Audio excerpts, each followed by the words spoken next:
All right, let it fly.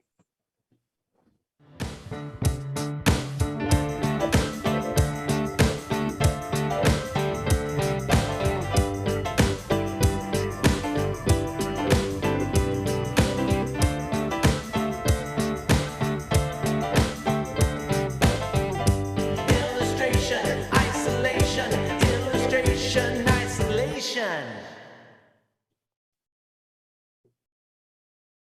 All right. All right. Hi, everybody. I'm John. I'm joined here today with Timmy Trebon, Bill Coe, Cassandra Loomis Kim, Dale Stefanos. I don't know if anybody else snuck in while we were starting, but I think there's a few more that are going to join on the panel. Tonight, we are doing our normal 3 poses, and we will be drawing reference from the Peacemaker. This is all on Cassandra. To share the blame, I pushed it too. So. I approved it. No, it looks it looks interesting. I've never seen an episode of it, but that doesn't mean anything. There's a lot I haven't seen. So if you have any complaints, send formal complaints to Timmy and Cassandra. I know. Actually, our support right now is Dale@visualartspassage.com. He's not exactly sensitive customer care, but I'll listen. So our reference tonight is going to start with the Peacemaker himself, John Cena. Oops, sorry, hold on. Jennifer Holland as Amelia Harcourt. This is my favorite pose of the night. I love That's amazing. Robert Patrick. Oh my God, is that the guy who was the Terminator. T2? Yeah. Wow. Oh, yeah. Yeah. It's totally him. And then he's not a good guy, is from what I don't know anything Yeah, about yeah, it. he- Yeah, Just no. know that Not a he- good guy. Not a good guy. Not a good person. 100% villain. Yeah. So we don't condone any of his actions. He just is fun to draw. Kill them all you want. Intergalactic villains always have the worst skincare regimen. They really do. Right. We got Well, that's how they get the job placement, I think. And so in the last pose, the first 2 poses are 20-minute pose. In the last pose, you have a choice of Robert Patrick or Daniel Brooks as somebody that watches the show. Pronounce the name for me. Leota Adebayo, maybe. Hey, I don't know that was a good shot. with Leota, but I only know Danielle Brooks. I know her from Orange is the New Black. She's great. Yeah, that's what I always Oh, think of her from. We've drawn Daniel before too. Well, yeah, we have. Yes, we have. So we're ready to go with our first 20-minute pose, and it will be here. If you're confused about what to be drawing, when I turn my camera on, I'll have my reference next to my drawing. So let's get started.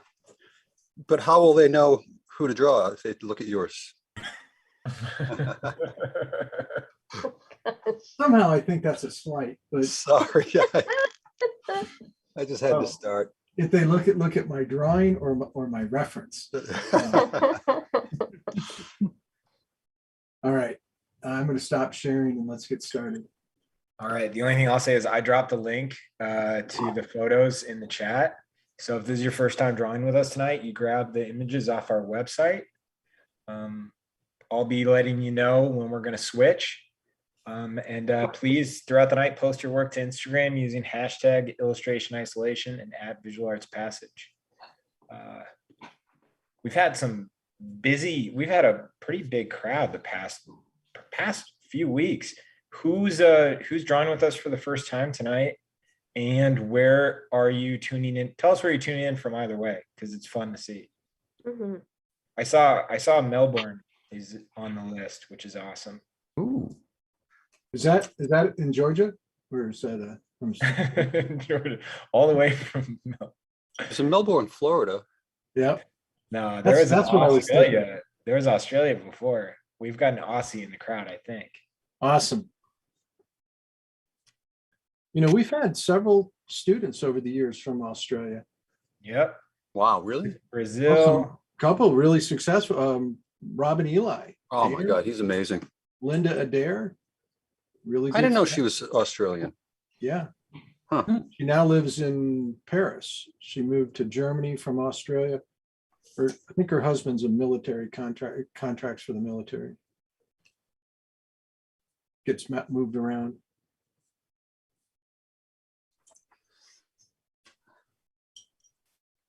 This guy went to the same high school I went to. John Cena? Yeah. Did you kick his butt a few times? No. He was a couple of years behind me, but I think I might have known one of his older brothers. Wow. They were Everyone wants to see your drawing. Pardon me? Everyone wants to see your drawing. Oh, it's not much to see. Oh, they still want to see it. I'm just starting. I love this. They said, "Can John please angle camera to drawing? I know he is handsome." That was my favorite comment. Riot. All right. Give that person a scholarship. Yeah, we'll be reaching out soon. I like whoever that was.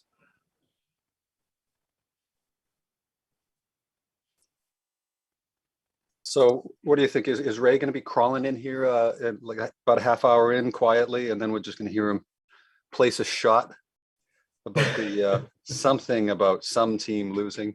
Across the bow, yeah. It will happen. Yeah. I know we're not supposed to do this, but John, I'm so sorry, man. Oh, nothing to be sorry about. That's sports, man. That was brutal.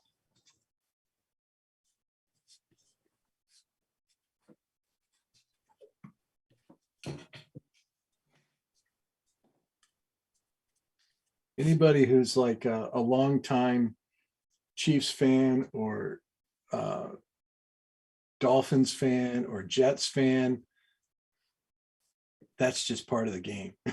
It's like, Are you kidding? That was being this. I know. I opened a can of worms. We will close it in a moment, Timmy. That's what being a Patriots fan is all about. Go ahead, Dale.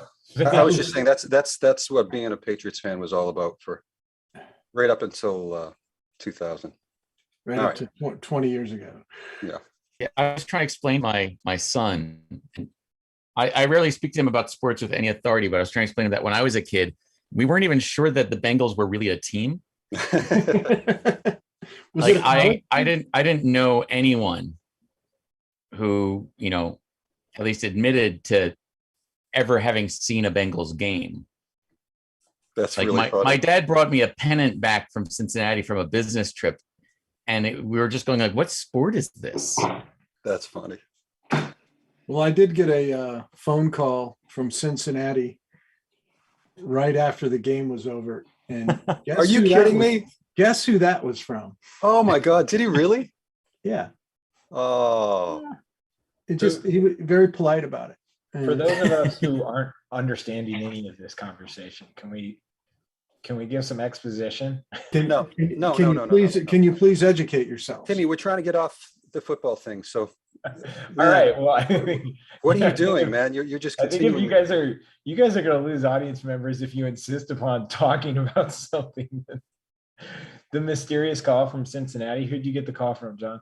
Well, they knew what I was CF talking Payne. about. CF Payne. Yeah. How many people in the crowd had no idea what John was talking about? I didn't know. Sorry, I wasn't. Okay, thank you, Cassandra. I'm not hip to the know. I said that for a select few. Yeah, so the one thing I'll do to sort of save all of this as far as from seeming off topic or whatever is to say that one of the things about CF Payne is he's like one of the perfect kind of examples of like, if you want to draw something, draw the things you're interested in. Like Yep. he really likes sports. Yes. Like he really, really loves baseball, but he's into like classic football characters as well. And so you follow his Instagram feed, and on any given, he'll go through an entire sports season, and he's just got hundreds of things and people to draw and think about. And so as much as he loves like the statistics of sports and rooting for a team, I think he just really loves the shapes that baseball players make. Mhm. Yeah, that's a really good point. Yes. Well, he and I have had that conversation before. It's like the perfect photography for him. It's all older black and white single light source photography. It was all shot Right. outside. And there's fantastic photography of baseball. And the characters were just, they were already caricatures. You couldn't distinguish the mitt from the face in a lot of them. That's really funny, Joe. That's a great line. He's a fun person to follow on Instagram, mainly really because is. it's so consistently just like every day a new portrait, Yep. which reminds me of Peter Cassell, which he did the 30-day portrait challenge. It's so good. Yeah. And it was, John, the exact amount. It was 7 of them. He got 7 pieces in the Society of Illustrators Are you West really? What? Wow. Yeah. and won a Well done, bronze medal. Peter. Wow. Yeah. I And think it all- I think that's correct. Yeah. And it all came from just like a challenge he forced himself to do, which was just draw a character every day for a month, a portrait. Pretty amazing. Several of them came from assignments from Visual Arts Passage, which I'm quite happy to say. I butchered the facts somehow because he just said no, 2 different things, but it's still It's quite a feat. it's a good story. Yep. Don't ruin it, Peter. Yeah, Jesus. Come on, man. He did a bunch of great work that was accepted in one of the best industry Yeah. shows, where he got accolades from the success of his work, and that's what matters. Yeah, exactly. In an industry book that's designed for the industry to see talent.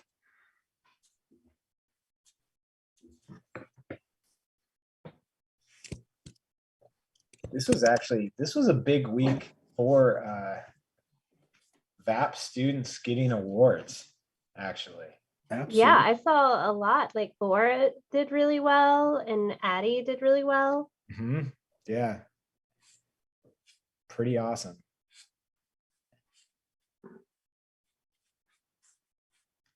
You guys get any awards this week? Nope. No, you gotta I think Dale's do going you to. submit. Huh? Do you make how do the panelists feel about like submitting work for competitions? Are you like religious about it, or is it a back burner thing for you? I think I'm religious about it, sort of like those religions where you just constantly hit yourself on the back to get into heaven.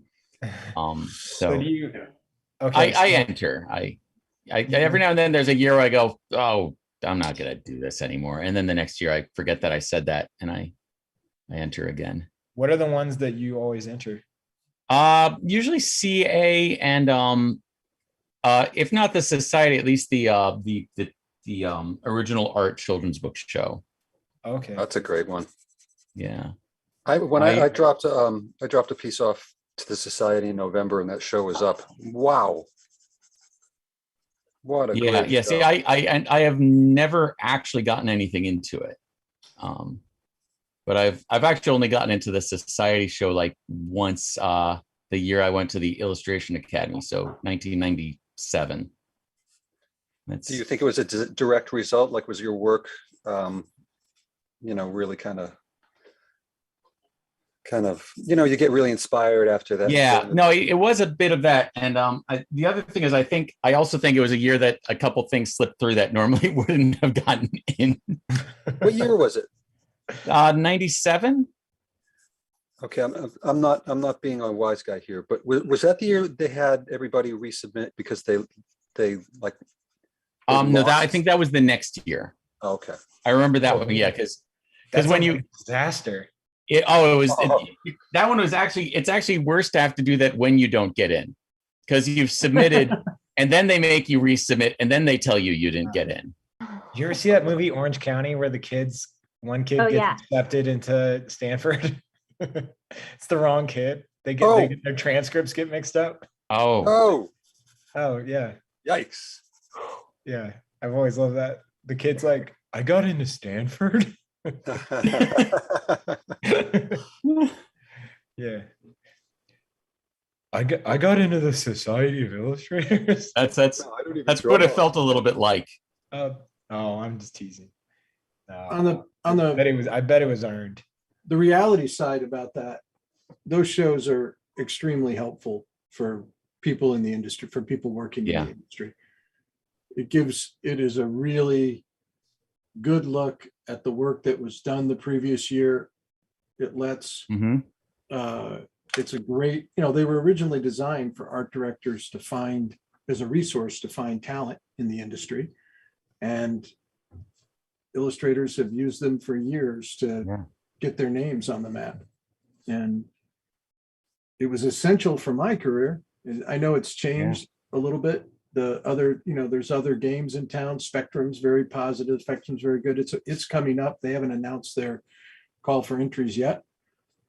American Illustration I just saw it the other day, March 4th.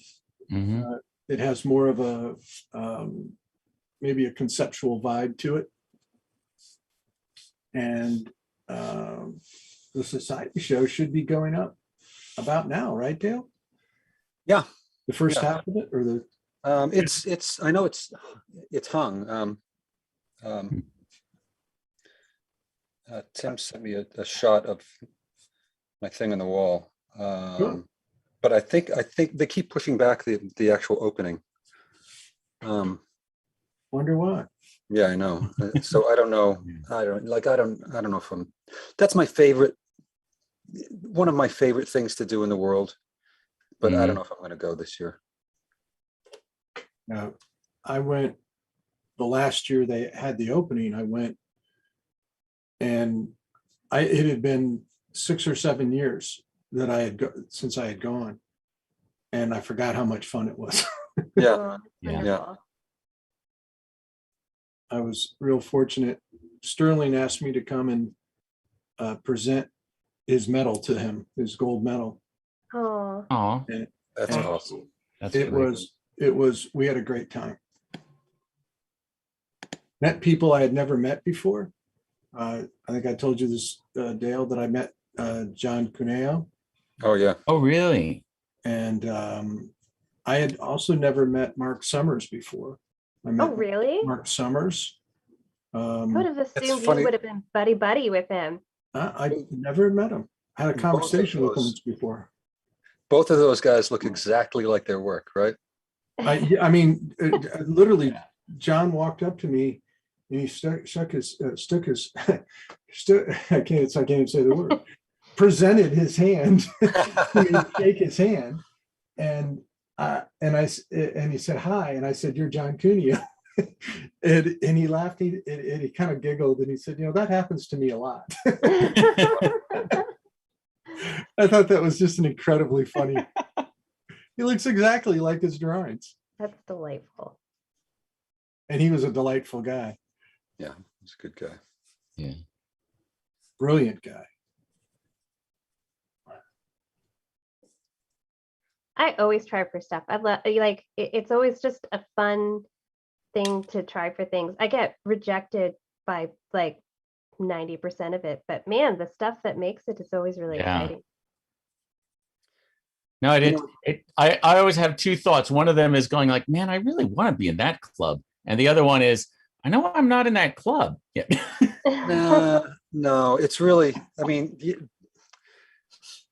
I don't think it's the that best way. work. I just by the virtue of, you go there and you go, wow, this is all really good and inspiring. That's Yeah, but the work, the good work is consistently gets in.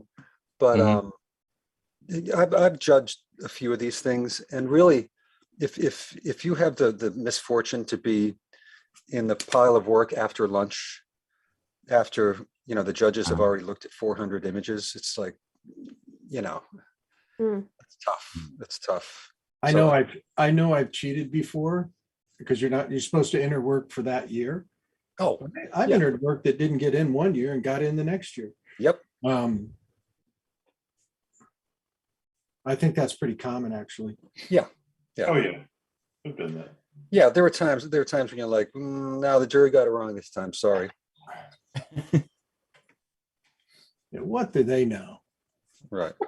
This freaking Dale Stefanos guy. What the hell? Judging my work? I don't know. I know.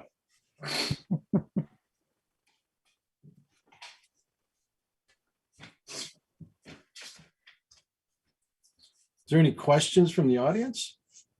Did we scare everybody off?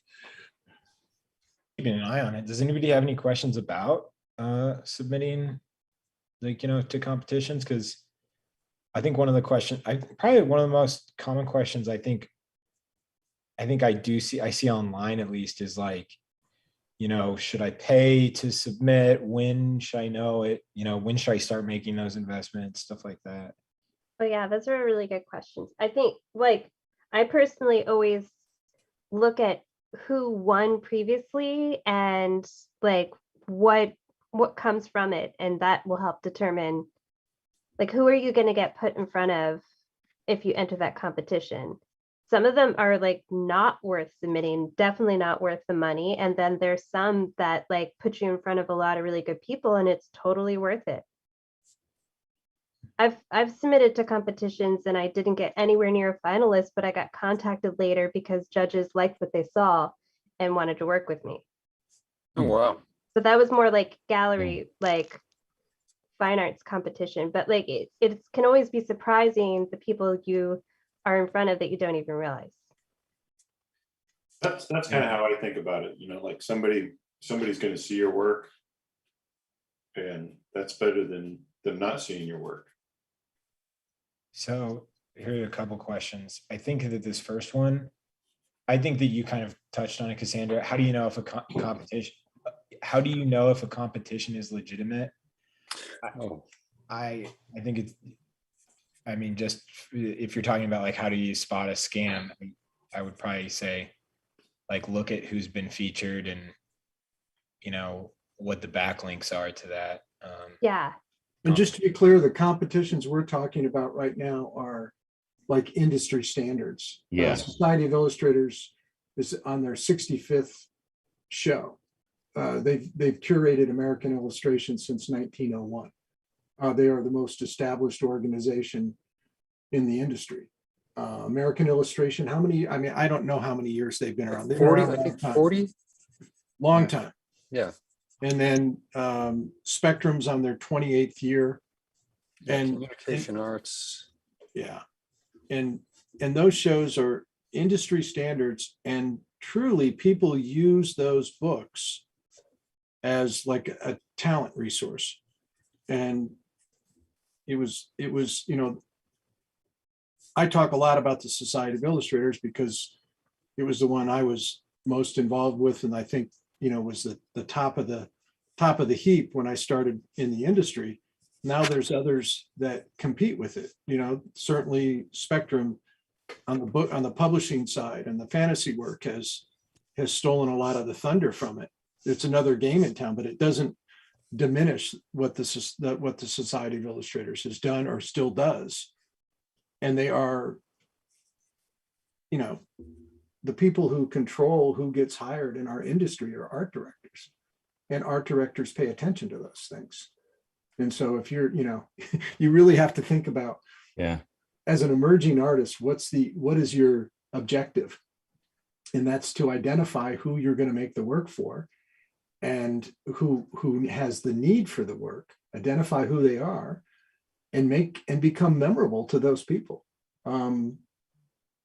Pursuing the people that look at those books is the game plan. I don't know how, and it's reality. Right. Yeah, it's the skill you have to develop that they don't tell you about in art school. Right. You have to be kind of obsessed about your work and learning how to make the stuff you make, and becoming developing your voice. But the other thing you have to do is get really good at tracking who's doing what and where you fit in. But What- pay attention if you've never heard of a competition before, like sit that one out. There will be other competitions and see where it goes and if it actually like has a legit winner that something comes from it, because there are a bunch of like pay competitions that they don't go anywhere. Yeah, there's some scams out there for sure. Yeah. What is an appropriate range for entry fees?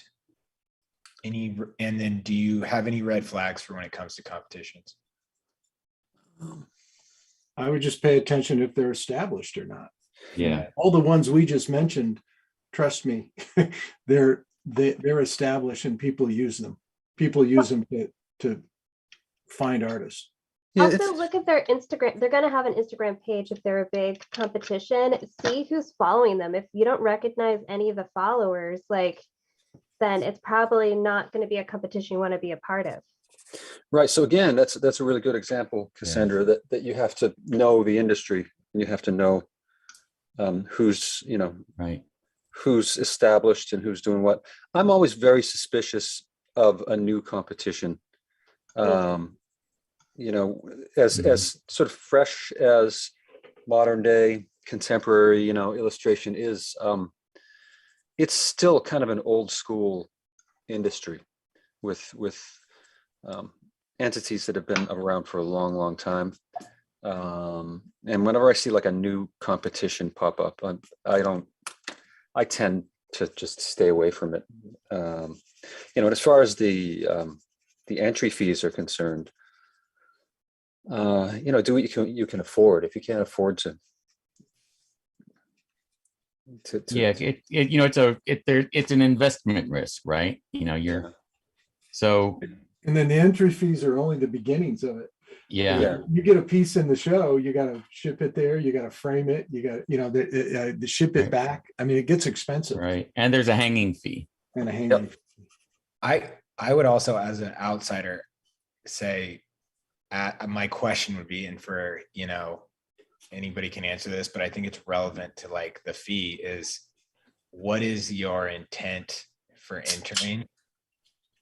And I think that if your intent for entering is only just to get a trophy, it's probably, I would be more discerning about your budget. Whereas if there's like you were saying, kind of if it's built into your business as a strategy of I'm going to enter shows frequently, to me, then I think you have a reason to, I think, warrant that expense. Does that make sense? Yeah, absolutely. And really, Yeah. the first thing you have to do is be honest with yourself and look at who's doing the work, the kind of work you're doing, and can you compete with that?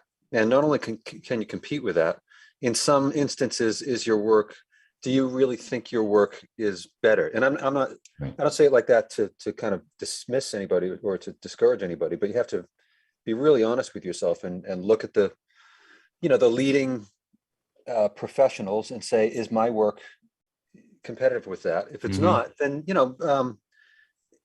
don't waste your money on entry fees, because God help you if you do get in somehow, and then you have inquiries from potential clients and your work isn't ready, or you're like you don't really have a portfolio together. That would be a disaster. Well, one of the great things about those books, about the shows, is the published books, is you can identify how good you have to be. You have use them as a source of, wow, I can learn about all these people Mhm. that do this at a really high level, and I know that I got to be this good to be able to compete with them. And does your work fit into that show? I tell people the same thing about galleries. You better go visit the galleries Yeah. and decide if you want your work hanging next to the other people in the gallery. So true. I mean, God forbid I get into a gallery and I find out Cassandra's in there. What the hell am I going to do? How can I compete I with did that? not want to hang that next to an emu. I know. I know you got to find some different animals, or I don't know, man. I think she's got it tied up. That's Oh my God. I would be honored to be with her work.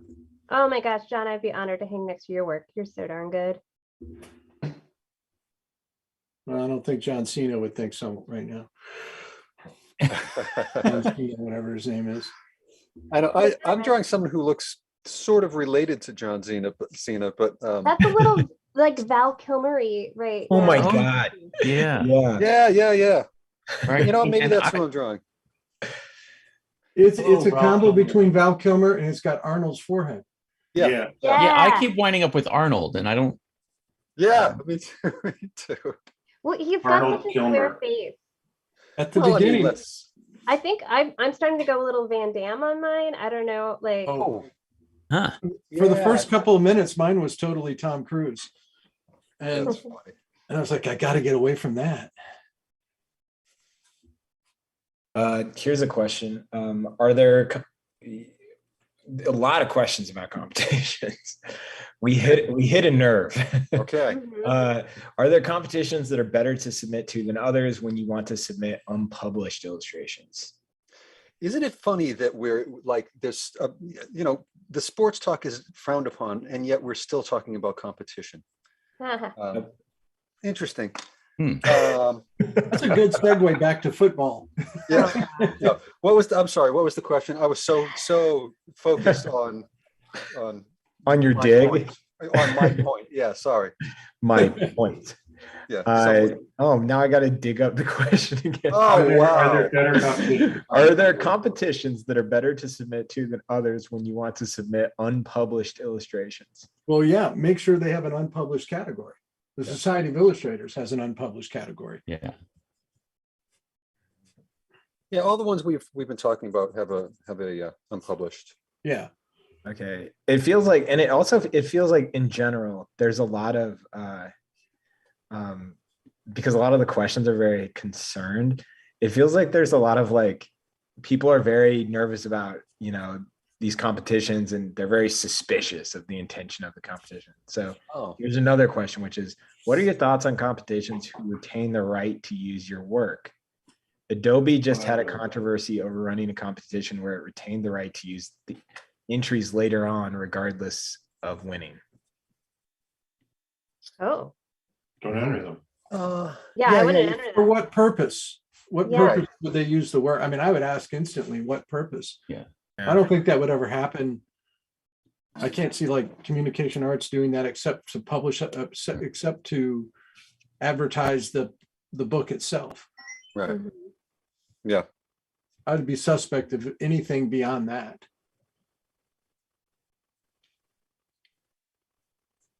The thing, and to be concerned, I mean, years ago, this is before a lot of you were even working in the industry. I know you caught the tail end of it, but all of the paid books, like Workbook and Showcase and all of that, at some point, I just felt like those were kind of a scam and kind of useless.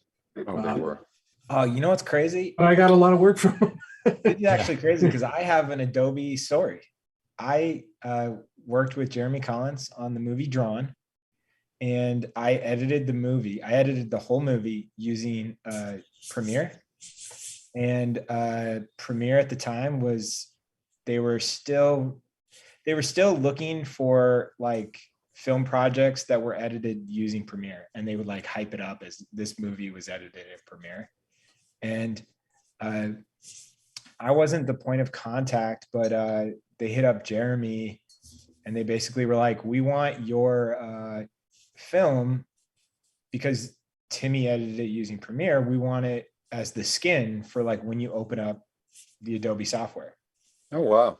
And so Jeremy asked me and was like, hey man, you don't want them to do this. Like, they're not going to pay us or anything. And I was like, oh my God, yes, please. I'm going to tell everybody, every editor I know, I'm going to be like, hey, guess who's Right. Guess who's like an Adobe Premiere editor, right? So I was like pretty gung-ho about, like I was all about it. But I really was about it because I saw it as like a doorway. Yeah, I don't blame you. It had value to you. It had it had value. I used it a lot for like people like at every studio that was hiring editors, when they opened up Adobe Premiere, they saw a project that I had edited. So it didn't like change my life or anything, but I definitely have like in situations like that, you know, Spotify, you can opt in for, or not Spotify. I was thinking of companies that have bad stories right now. Squarespace, you can opt in to have your website like featured as like a Squarespace site, and like they don't pay you for that. It's just like it's just gonna help. The idea is that it could help you. So yeah, I actually ran into a thing like that where Adobe used our stuff, didn't pay us or anything, but I guess I was inexperienced enough that I saw more gain than loss. Yeah. You know, when you're starting as an artist, you have to, you know, you look at things differently. It's like, what has value to you?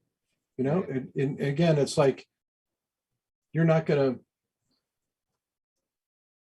starting out, you're, you know, certain aside, well, a lot of editorial has, you know, flat budget, but there's certain things like in the advertising aspect of it and then institutional work that you're not going to get the same prices as Chris Payne or, you know, a major Greg Matches or, you know, a major name. But getting your work out there, what's the value to, you know, sometimes it's worth doing things very inexpensively because who's going to see it? And, you know, it's like, I don't think there's an artist that would probably turn down doing a Time magazine cover, even if they didn't pay him. You know, it's like, I know at a certain point you would, but what's the value that it's probably the most seen illustration in the world? Yeah. That you know, at the time, if companies like Adobe had been hiring me, I probably would have, I guess, had a different tune. Right. Yeah. And they knew that. Yeah, That's the thing. probably. They could just they took one look at me and they were like, "This guy's gonna." We got him. We got There him. could be a conversation around this that we could be talking about, you know, doing people confusing contests for like spec work. A company saying, hey, this is going to be a contest and the winner is going to get their work printed on our brochure or whatever it is. Oh, There's a lot of that kind of bullshit. And so I would be very skeptical of stuff like that. But the things we're talking about are known industry practices, you know, that have been around for a long period of time that are very functional and part of how people hire artists in the industry. Yeah. Okay, we've gone over the time on this, I think. Yeah. We should probably mention that. As much fun as I'm having drawing John. I lost track of time. I got so caught up in the competition conversation with everybody. It's a good conversation to have because I remember being really overwhelmed for it about it all. It does seem like they're they're ripe to prey on like students. Like That's so sleazy, isn't it? But don't you, I mean, is that true, you think? Like it. Well, emerging artists, you know, it's like they want to get out there. They'll do things that, you know, and again, there's certain things that emerging artists should be doing. All right, I'm going to give some instructions really quick. So we're going to post to Instagram using hashtag illustration isolation and @visualartspassage. I'll toss it in the chat. We're going to keep drawing, and we're going to slowly move on to the second pose, all the artists on the panel. But if you're in the crowd, I recommend switching to that second image now, especially because we're running behind. So move on to image 2. I've just gotten my grips on John here. I don't want to give them up. So do you think we're ready to move on to another topic? Because Peter Jackson has a question. Peter Jackson's here? Yeah. Man, we're getting some famous people in here. We're doing Get Back soon. You came the wrong week. Oh man. I think it's going to be next week. Yeah, that or how long does the Winter Olympics go? Yeah. 2 weeks. It could be really short. Couple of Okay, sneezes away. here's the question. It's not a question, it's a good suggestion. I was wondering if people could talk about what instruments, colors, and techniques that they're using to draw the figures. So maybe we Sure. could go around the room. Bounce around the room. Dale, I'm on yours right now. So what are you using tonight? I'm using the old, for now, the old black Palomino Blackwing pencil. Damn, drawing's looking good, Dale. Nice drawing. Yeah, this is the best piece I've done in a long time. Thank you. I owed you that. Call it Boston Winter 2022. That's a really good brother of John Cena there. All right, I do Adam. like how, I've been looking around and I love everybody and I think everybody's awesome. But like Bill, that's definitely Arnold. Oh, here, was that mine? Cassandra, awesome Johnny Cash. Right. Right? Adam, I'm not sure I'd recognize that guy, but I'm not sure.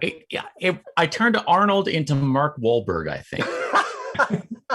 Well, that is who John Cena is. It looks a little bit like Dale too. It's Yeah, I Arnold really- Schwarzenegger. Well, Adam, what you have going on there, and Cassandra, thank you for saying that. I'm turning 58 very soon, and the thing that really starts to go south at this age is the involvement under the jaw, and you've really captured my thing going on there. Right.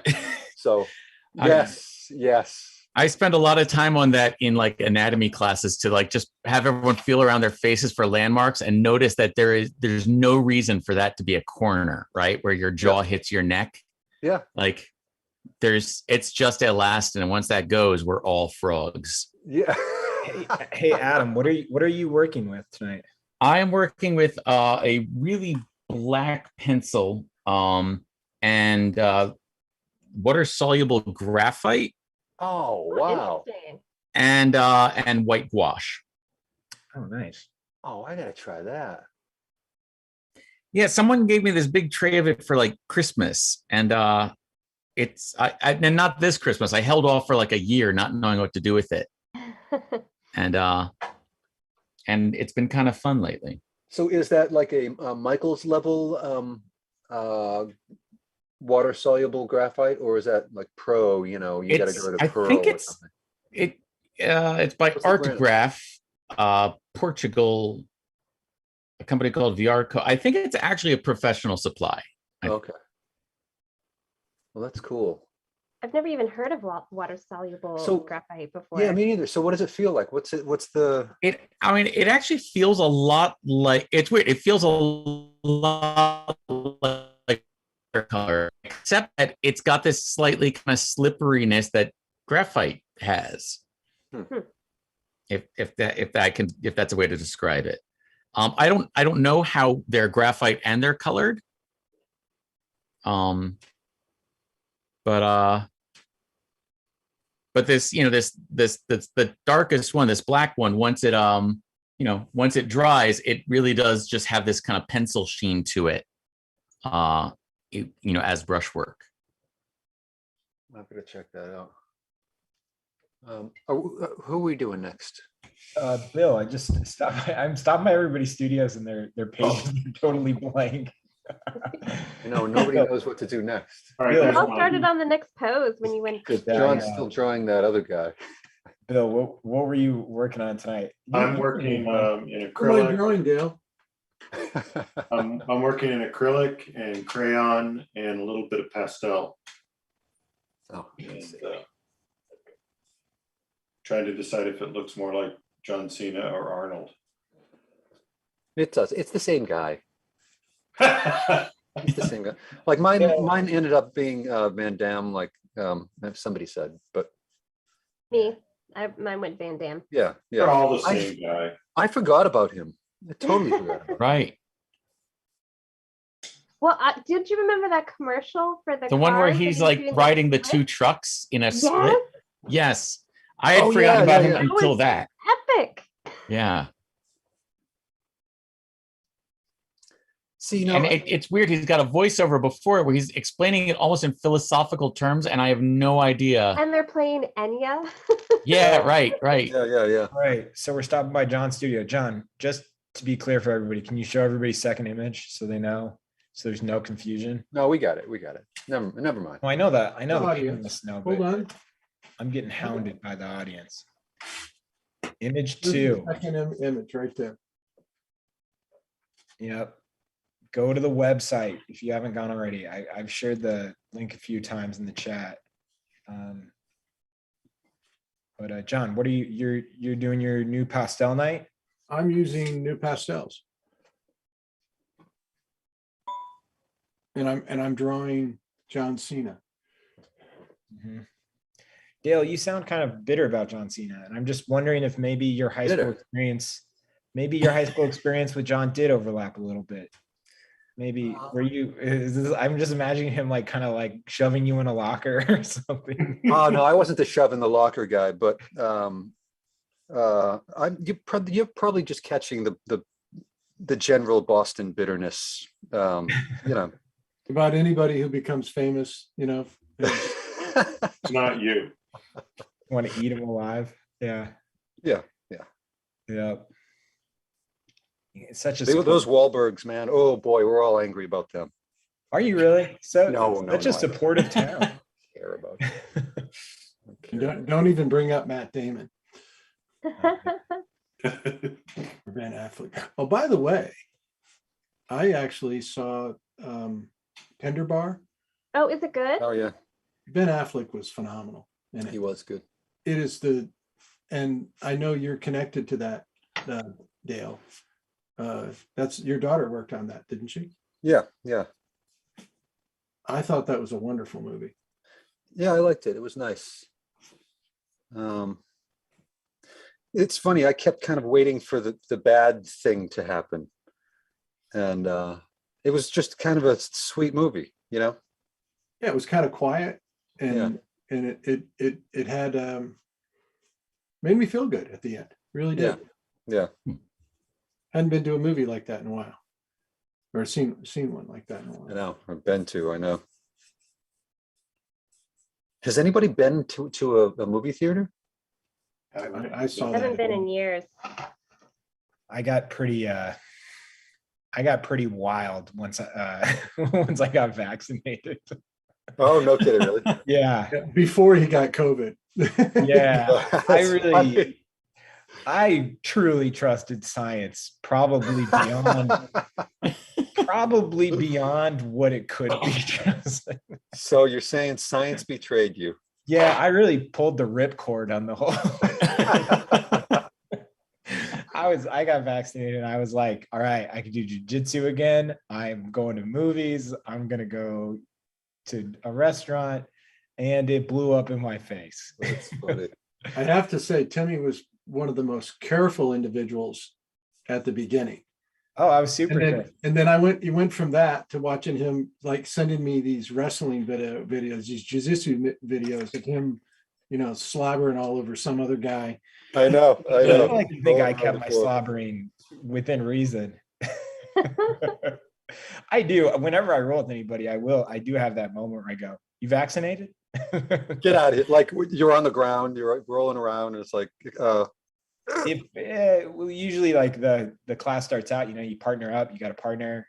And luckily I have two good friends that are like my training partners. So like I always coordinate going to a class with them. So it's usually not a stranger. So I was going to ask, has the answer ever been no?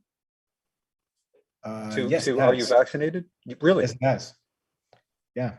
And you bail, or are you just like, okay, well, I just politely said I'd rather not roll with you, and I Get off me. I slowly step backwards. he says, let me up. Yeah. Yeah. Okay. Yeah, unfortunately the answer has been no before, but yeah. I don't know. I tried to be careful, but I got to a point.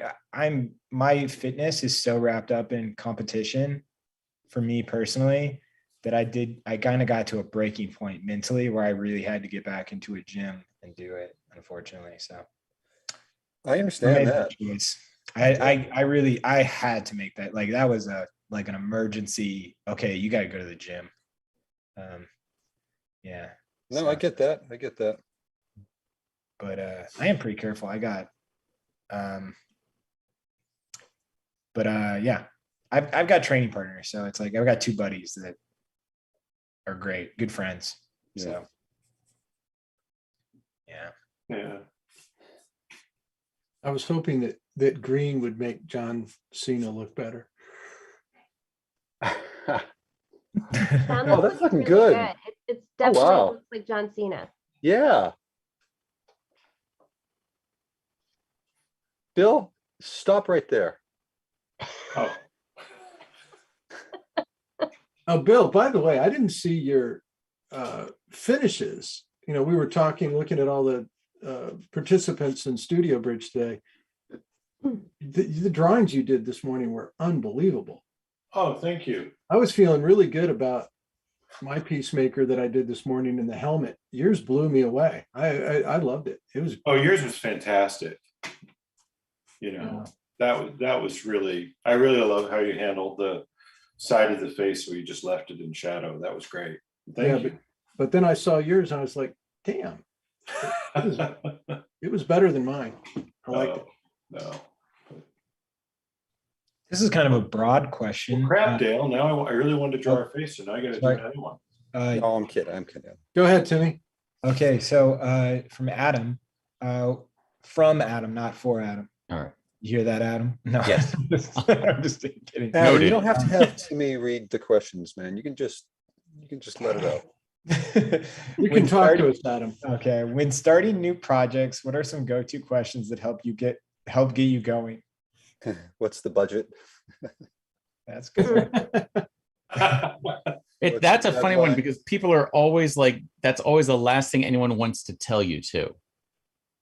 I don't know, do a ton of editorials, so I'm not sure about there, but in books, like people always like sell you on what the book is about before you can kind of get them to go, you're paying me, right? This is, Oh, so how do you feel about that? it's just this weird, like old school manners thing, I think almost like, I bring wish up money people would to just the come forward and say, all right, hey, I got this job for $10,000, and then tell you that, it's about, an antelope who falls in love with an aardvark and they move man. to Cleveland together. You live in a fantastic world. I love that. Ooh, an Um, artwork would be fun. See, but it's almost like it's this old, like, and holdover of like, don't talk about money until you've talked about absolutely everything else. And I always feel like I want to go, we're talking about doing this for just tell me how much it is, because that's probably why I'll say yes or no. I kind of, it's funny. I was just dealing with this yesterday. I had a rare instance of a magazine art director call, and really just it was like, we need a cover. This is the subject matter. We need it in about a month. Can you do it? A And I'm month. like, so immediately just the vagueness Mhm. kind of set the alarm bells off for me. So I'm like, okay, it's a real magazine. I've worked for them Right. before, but to be so vague, it's just weird. But my general attitude is I want to hear if they're not going to mention budget up front, then I really want to hear about everything, because if I just say, well, yeah, I can do that in a month, sure. And it's whatever, $5,000. And suddenly I realize, oh, they want 20 people. Yeah, right. Yeah, or something extremely involved. So I want like all the information before. Mhm. I mean, hearing the budget's nice, but before I agree to it, I Right. always get as What's much involved in it. Yeah. Because man, I have been burned on that. You say Yes. yes, and then like my favorite thing is you've got a week, 2 weeks, whatever. And great, I'm always very quick with my sketches. I try to get them out there within a day. And then just crickets for a week. It's like, okay, that's a week down, a couple more days. And then before you know it, you've got like 2 days to do a 2-week job, Yeah. So here we are bitching and moaning by the water cooler. Yeah. Adam. Well, No, that's actually, but I think you hit on something that I think is important to tell people starting out, as far as like what our expectations are of like, kind of human interaction and professionalism. And what I've always found, and I'm not going to say this like in a bitter way, just because I just find this is how it is.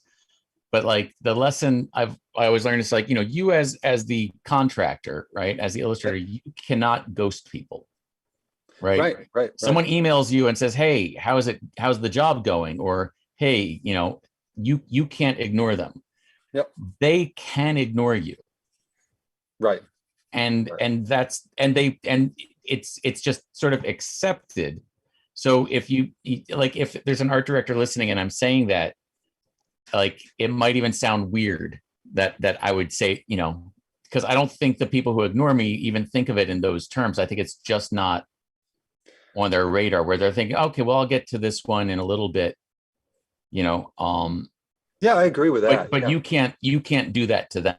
It's just, and I'm not saying this like, oh, you can't do that. It's not an injustice. It's like this rule that you have to know that that's there. You can do it once. Yeah. Right. Have you ever fired? This is the 5-minute warning, everybody. Sorry, Dale. Has anybody ever fired a client? I feel like I've quit. What was it? I've broken up mutually. Where I said, I don't feel like this relationship's working out, and they said, Yeah. We were talking about this morning. It's like, my question to it only happened to me once or twice in my career, but is like, why did you hire me in the first place? You're asking me to do something that I don't do. right. Yeah. I didn't show you. And what was the imagery you chose me for? Right. What are you responding to? That was what was nice about this particular client. They actually showed me a bunch of images of mine that kind of made the decision for them. So that was good. I know. Okay. I know. Well, that's nice. So you know what Yeah. direction they're looking in. Yeah. That's big. It My was favorite- along the lines of, do your good stuff, not the garbage that you Right. That's true. I've had clients do that, where they do send me like screenshots of my portfolio of like, this is what we're looking for. But it's funny. The budget is tight, and it's always like the thing that I posted to show off. Yeah. Here, this really complicated one. That's what we want. Right. Yeah. I think I drew Debbie Harry. Oh, Yeah, I think I'm totally That's drawing okay. Debbie Harry. That's funny. John, that's looking Ooh, good, Miley man. Cyrus too. Oh, Cassandra, that kind of looks like, that looks like this woman. I don't know who she is, but it kind of looks like that girl from Ozark. Oh, that's Oh, crazy. I just started watching Ozarks because of y'all. Oh my gosh. Isn't that good? Yeah. How's And you're that already season? saying y'all. Well, I'm from Virginia, so like. You can do that, yeah. Okay, yeah, that's If I was yeah, saying right. y'all, you'd have to pull my card. okay. Right. Is the What next do you season think any of being good? from Bahaba? Dale. Yeah. All my cousins are from Texas. All my family's from Texas. Both my parents were. And growing up just outside of New York in the New England area, we had a very different, not only did we sound different, we used a lot, our language was quite different. And I used to always laugh about the y'all thing. And I noticed with my cousin Sally, it's a joke that we have, there's a plural for y'all. And they say all y'all. Oh my God. Every time they say it, I just Right. crack up. All y'all. You actually have a plural for it. Oh my God. All of y'all. Well, you know what we do All here y'all. though is there's you and the New England version of all y'all is use. Use. Oh yeah, there's a northern New Jersey version of that one, which Where is has it? a Z at the end. I think it says Yeah, use. use. Yeah. It's an animal, isn't Well, it? isn't there Yeah. youth Right. too? Yeah. There was a local NPR episode, KCUR, that was about how y'all is becoming part of Kansas City lingo. Well, like, unfortunately, I use it now. Yeah. All that all the joking I've done about it, I found myself using it, falling into it. I think it That's works. the curse of mocking it, is then it suddenly becomes a part of your vernacular. Yeah, Right. that's true. That's true. Yeah. I didn't, not the good part of the vernacular, but it just becomes it.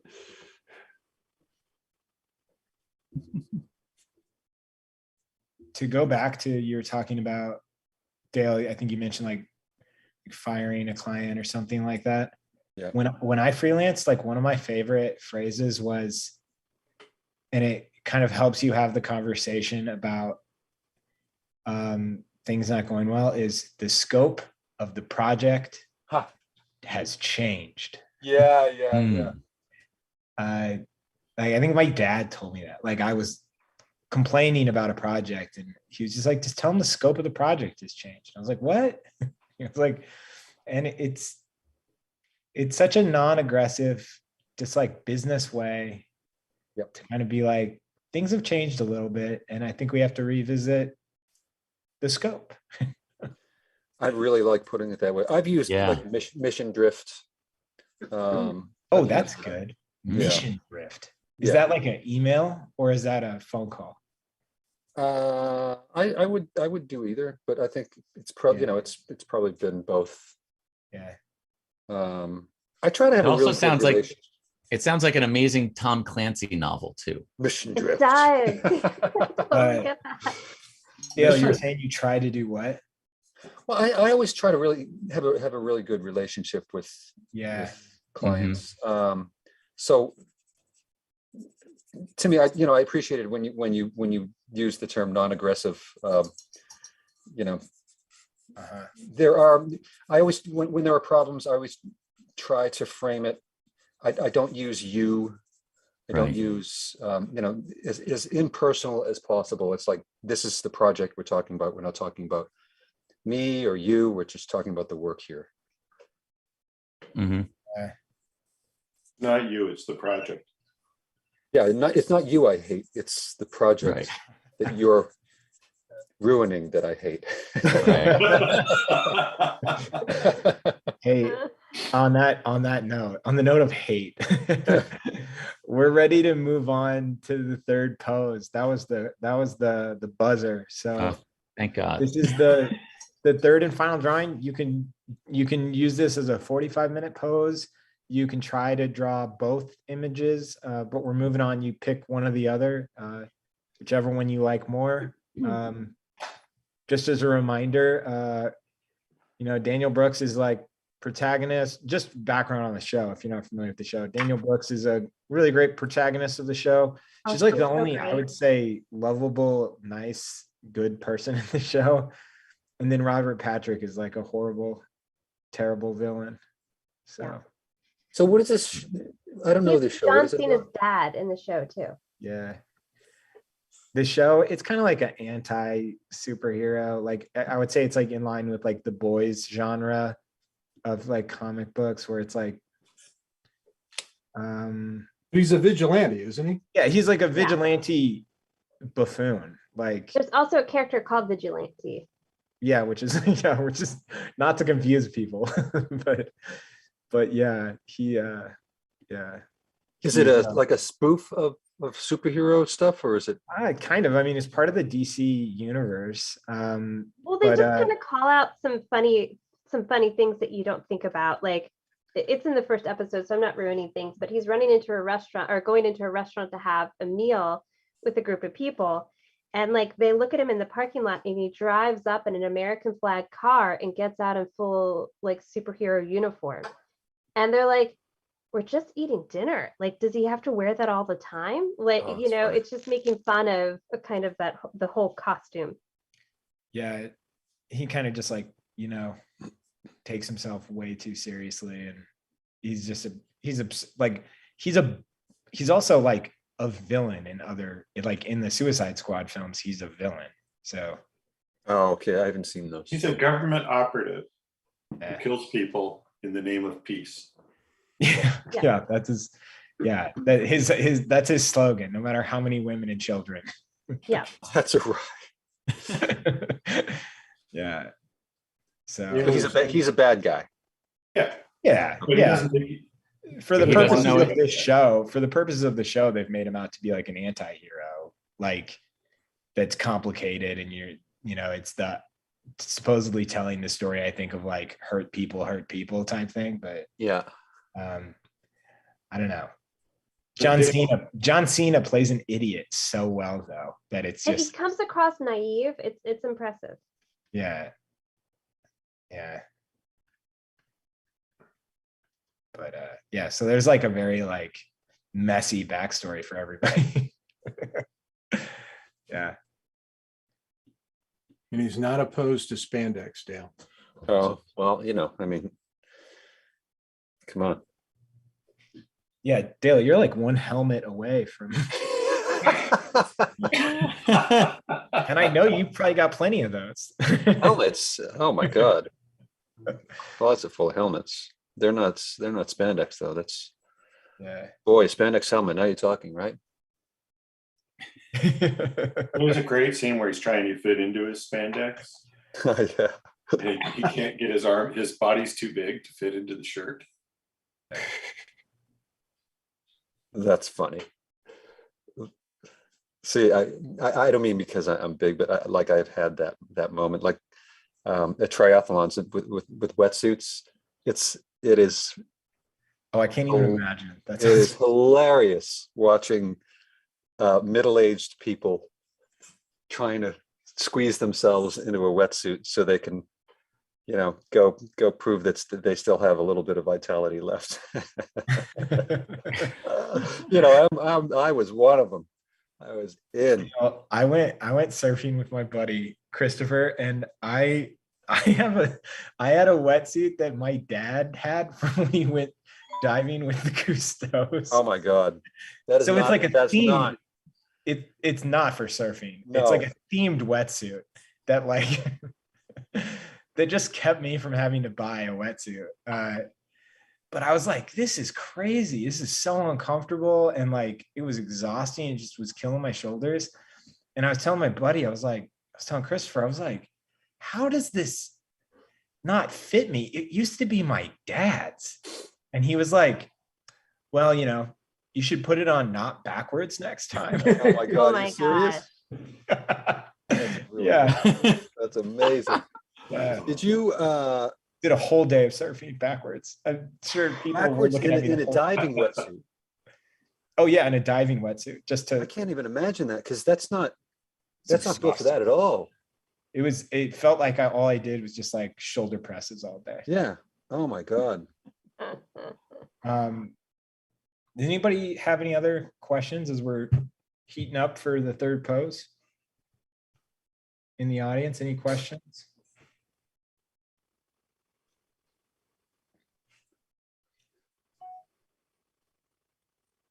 Dale, I have a question about like being delicate with clients. I mean, how does I'm assuming most people subscribe to the idea of like, never burning bridges. Yeah. I asked about like, call or email. Like, what is there a certain point where you're like, okay, I need to pick up the phone, or Oh yeah. Yeah. For sure. I actually did that today. really? Just because we were it was a technical thing. I mean, I asked the client to, she sent me some low res reference just for me to pick out what I wanted to use. And then she started sending just sending high resolution stuff. And it was just like this barrage. And I had to, and none of it was what I needed. So, I had to just give her a call and say, hey, we gotta, hold on here. Let's hold on. We gotta go slow. We get a month.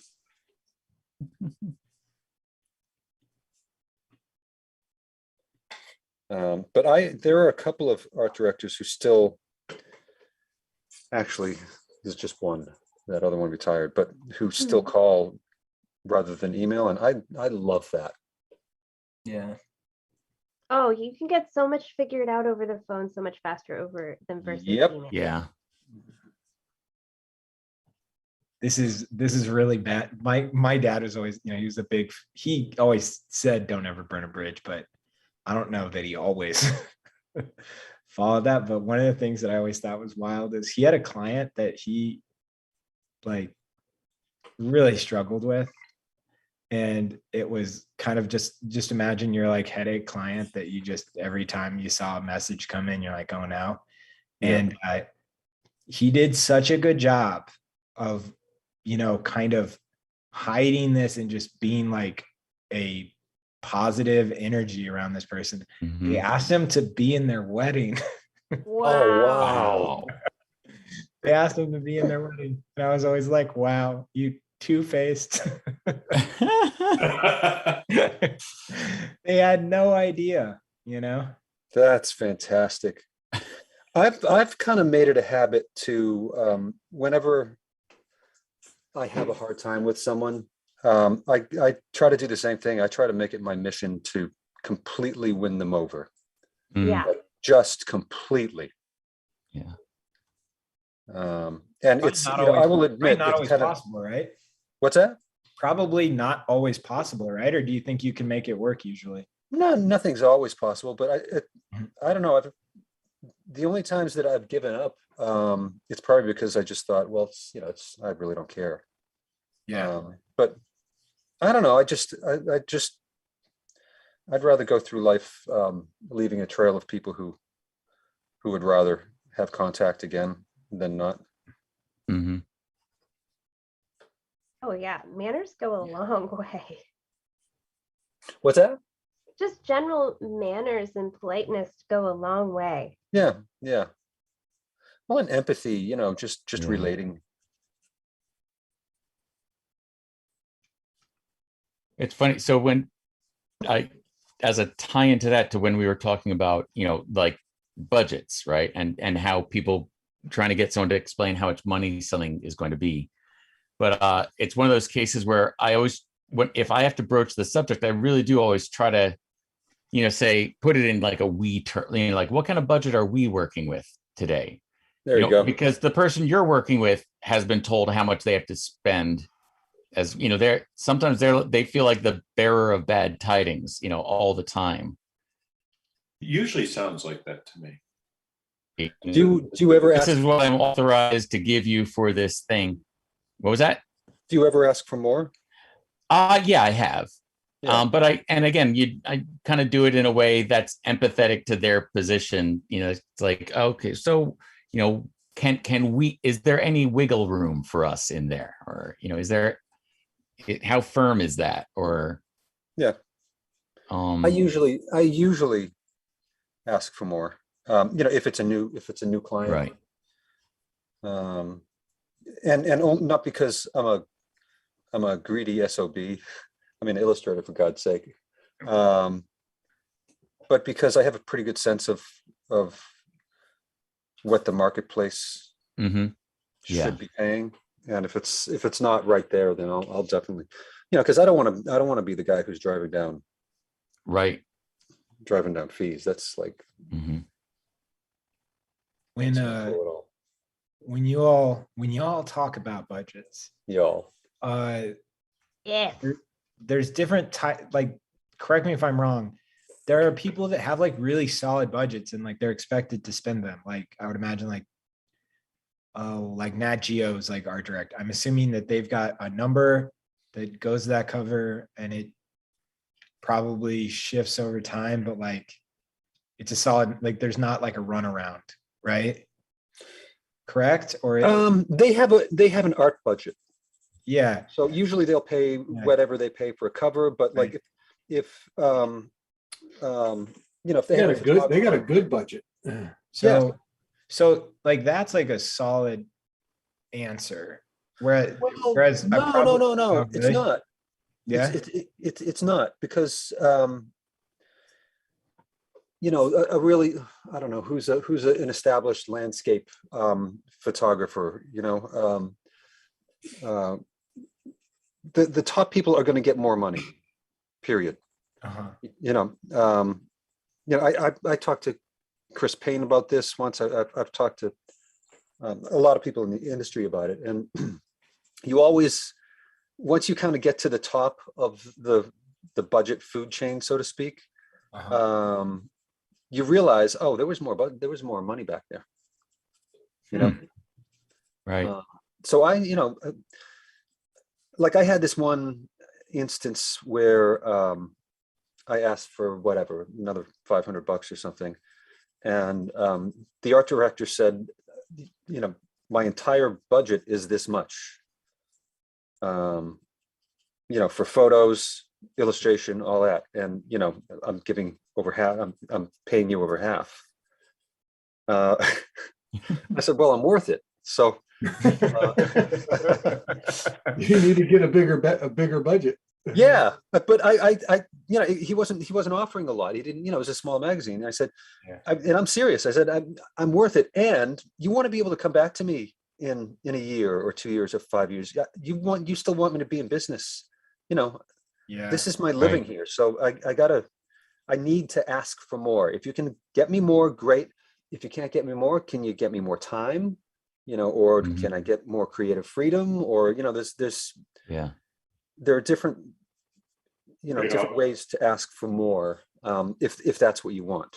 If you're just happy with the budget or the time, that's, that's fine. Yeah, because I can see why, some people are like skittish to just it's very uncomfortable. Yeah. And they're thinking, well, if I just show my cards, I know what I'll be paying, Dale. Right? Yeah. Right. Yeah. That's the client's fear, I would guess, is it's the vulnerability of that. So that goes very funny. I apologize if I've said this before, but it was my dad explaining how he learned to negotiate, and he learned to negotiate from Bernie. And Bernie was the most timid, quiet what's man on the planet, Bernie Fuchs. Okay. And Bernie's tactic, and he didn't even know he was doing it. And he was explaining to my father that he finally figured out that his, being really quiet, people would come to him and say, hey, well, Bernie, I want you to do this job. I got X amount of dollars. I got $5,000 to do this project. And he would just never say anything. He would just go silent. And he said, well, if that's not enough for you, Mr. Fuchs, I can probably come up with another 1,000 or 1,500. And he just raised his price by never saying anything. Yeah. And he wouldn't say anything the second time either. And he was explaining that to my father. And he said, my dad said, I learned to negotiate from a guy who didn't even know what he was doing. It just happened accidentally. There's a huge amount of truth to it. If you just sit there and don't respond, they'll come back with another number. They don't like talking about money just as much as you do. Yeah. Yeah, they want to get it out of the way. Especially if they really want you to do the project. Any parent knows that trick, right? Like how many times have those of you who have kids, how many times has your child asked you for something and you kind of look at them and they're like, okay. Never, Dale. Never? Yeah, I'm kidding. Brick moment, yeah. I don't deny my children, Dale. Sorry. Oh my God. Oh my God. Deny my children. That's funny. Okay. I've drawn on the same thing the whole time and I've enjoyed it. It looks Came great, out man. good. Yeah. Kind of that. fun, Oh, wow. kind of fun. Whoa, Bill, that's like a very Frank Auerbach-y. Yeah, Oh. that's I was just thinking that I was looking at Bill's and going, oh man, I want to. Yeah. Oh, that's Oh, cool. wow. Whoa, That man. is nice, Bill. Ah. Dang. I need to be more like Bill. You should check out what he did this morning. Eagles guy. I mean, Still on pose one. Yeah, but it's really good. Yeah. Yeah, I was gonna say it, but it looks Mhm. amazing. So Wow. Yeah. I've drawn all day today. I'm not. and the blue low lights on that. I don't have any more energy to go on. John, did you draw any more of the helm? We drew Peacemaker this morning, and John was obsessed with the helmet. Oh, the yeah, yes, reflection. oh yeah, you got to show the helmet. No, Yeah. I'm not going to show the helmet. You got a helmet? Yeah, I drew him with the helmet on. It wasn't that good. It was great. The what I was saying about the helmet was it was like it was a it's a hard surface and it had all this great reflected light and stuff on it, and I was thinking, God, you could get seduced and have fun rendering that. And then before I know it, I was rendering. I was doing exactly what I said was going to happen. It was kind of. So you wish you had stopped, probably, or No, I enjoyed doing it. yeah. What he's doing. Adam, Oh man, that's Adam, that's fantastic. Yeah, Yeah, it's great, that's man. wonderful. Wow. Oh, thanks. So that's the water The nice soluble. person. Um, Oh, actually, this was that, and this was I was just using this super dark pencil that I have, okay. in like a little lead holder that my dad made Oh me. yeah, I like those. Oh, that's cool. Your dad made it for you? Yeah. He got into like his lathe, and so he's been a couple of years where he was making us all these custom pencils and pens. Very Oh, cool. that's so cool. That is cool. He's great. People will always then, people will look at the things he's made, because he's been retired for a while now, and they'll say like, you could sell these, and he'd go, oh, or I could just keep making them for my kids and grandkids, and Yep. yeah, no, Enjoying it. Yeah. Monetize it. Right. He's like, I'd rather measure them in love. There's a great story that Marshall Erisman tells about his mother. Oh, Have I you know heard this about one. that? In the Yes. sheet? Oh, keep going. I don't- This is Yeah. great. So there's a story Marshall Erisman tells.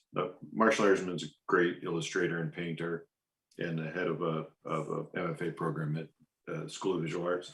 But he tells this story about how he killed his mother's art spirit because she made these little beautiful handmade sheep, and he asked if he could take some of them to the Whitney and show them, and he thought maybe they would buy them, and he took them to the Whitney, and they loved them, and then they ordered 20 of them, and so she made 20 more, and they loved those, and those sold out,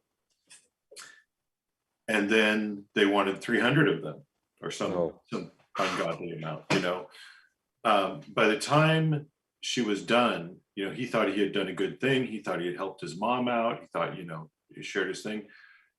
She said, don't ever try to help me with my art again. I never want to make one of those bleeping sheep or see one again. And because Wow. Actually, that's funny. That was not the Marshall story I was thinking. I hadn't heard that one, so that's great. Oh, have you heard the one about the dog? That's the one I thought it was going to be. Oh, I the wanna dog, hear the that. dog painting. Yeah, You want to tell it? you want to tell this one, or You can tell it. all right? Yeah, he his mother, his family's from upstate New York, and Marshall's work is all like, it's very dark, and early on it was almost exclusively about like violence, and so his mother had told him at very early on in his professional career, she said, like, I'll make a deal with you, don't ever try to give me one of your paintings and I'll never ask you for a painting. Oh wow. And so it was apparently kind of contemptuous relationship. And then she had this little, Bichon Frise Shih Tzu type, dog that she loved and adored.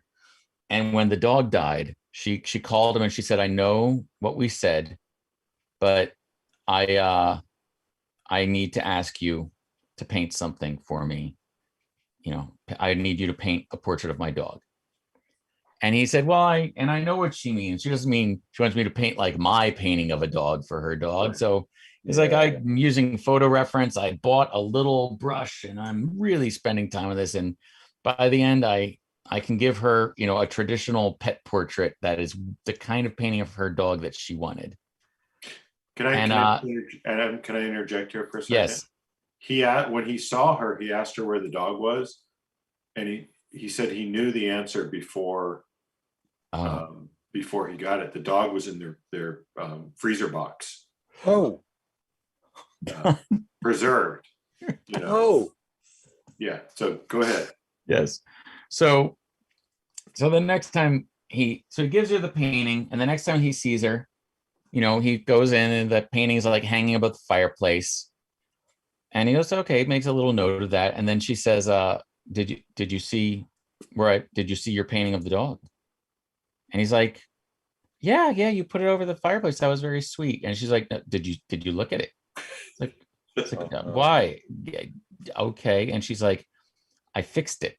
Oh, no. no. And he said, "You fixed it?" And he goes up to it and he looks, and she has taken like a dog fancy magazine and cut the eyes out of a dog and glued them on his painting. That is so creepy. incredible. And she was like, "You gave Miffy mean eyes. Miffy didn't have mean eyes." Wow. And then she said, "Never give me a painting again." Yes, right. Wow. That's incredible. Yeah. Never ask again. He is, if you get a chance, I mean, his videos and his storytelling. Oh, he's an amazing, and he's also one of these people that things happen to him that make good stories that don't happen to anyone else either. Absolutely. Like he would come into class and he'd say, "You guys want to hear a story?" And you're like, "Yeah." And this, he'll have this crazy thing then that you'll realize happened to him on his walk home the day before. Yeah. Or there was the time like he was in like Miami, I think it was, giving a talk, was told not to leave his hotel because it was dangerous, but he didn't know that when he went down there. So now he's like sitting in his hotel, it's still light out, and he said, "Well, if I'm going to sit in here, I'm going to go buy some beer." And he went to this gas station liquor store, and he said these guys outside of it, noticed him going in. They noticed him leaving. They left when he left. And the whole way back to the hotel, he just hears their slowly getting closer. And at this gets to the point where, the three of them are just right behind him, and he realizes he's going to get mugged.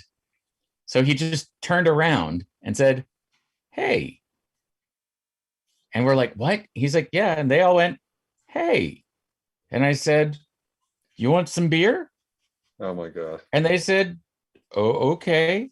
And so we just sat on the curb and we had this 6-pack together, me and my muggers, and, talked about, times are hard. Wow. That's great. He does some videos where he puts on this wooden monkey mask that he's made, and he's wearing a hoodie, and he's talking about his art, and he's painting on something, and he's talking about the creative spirit, and he's talking about every once in a while you have to destroy something. So he just picks a beautiful drawing or painting that he did, and he just tears it up. And he just says, now I can work. You just have to get rid of some. Yeah, I remember the one time I saw him do a demo of like how he works on a painting. He did it right on top of like a piece that had, I can't remember if I don't know if it meddled at the society, but it was prominently placed. Like it was one of the pieces that I sort of equated with like knowing Marshall. And he just Right. picked it up off this floor and was like, "Oh, so when I paint, I just grab paint on my fingers," and he's just squiggling paint all over this thing that to the rest of us was a masterpiece, Oh, and yeah. and like a well-known piece of his.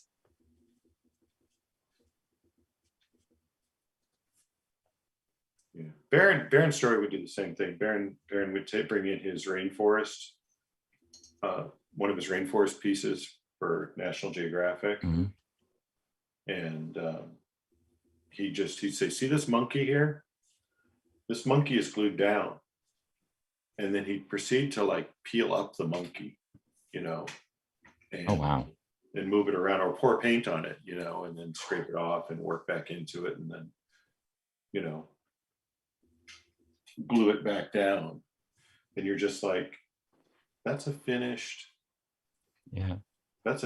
painting, and a friend of mine owns a portrait that Baron had done, and he realized after a while that this portrait was painted on top of and upside the Fahrenheit 451 cover,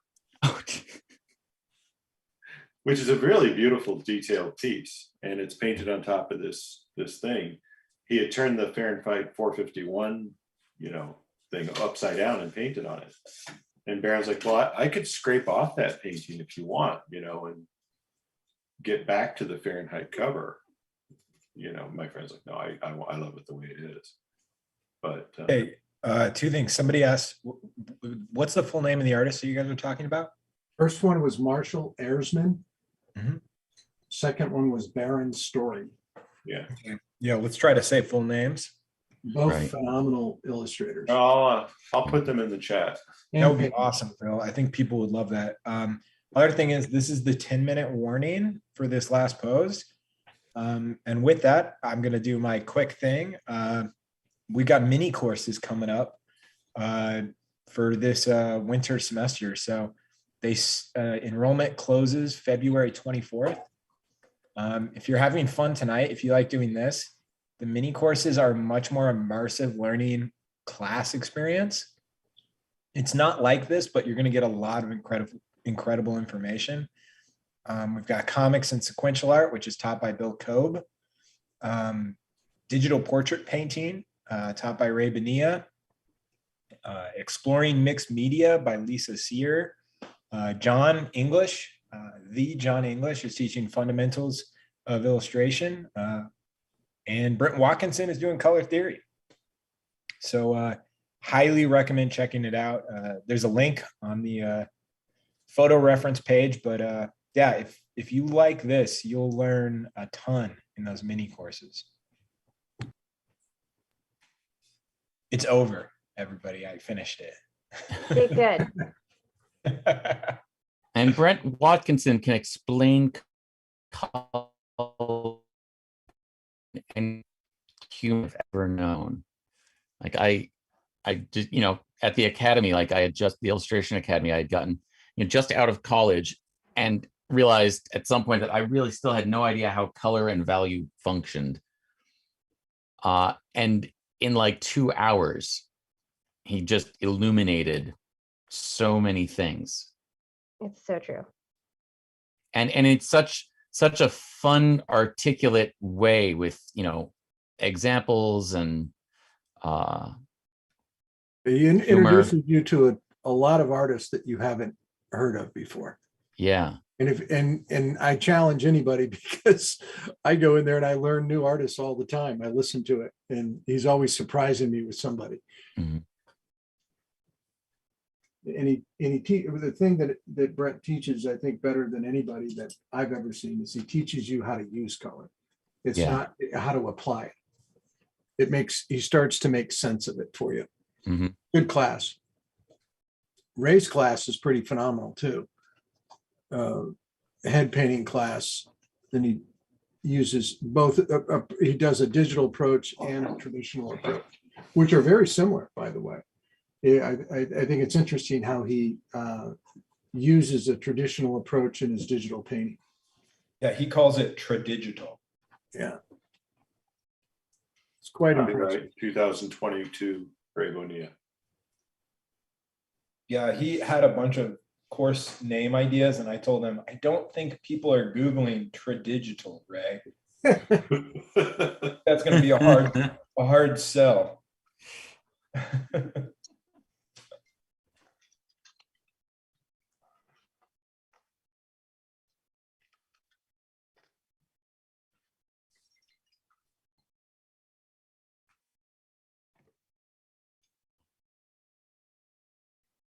Here's a question, Cassandra, from Lorraine.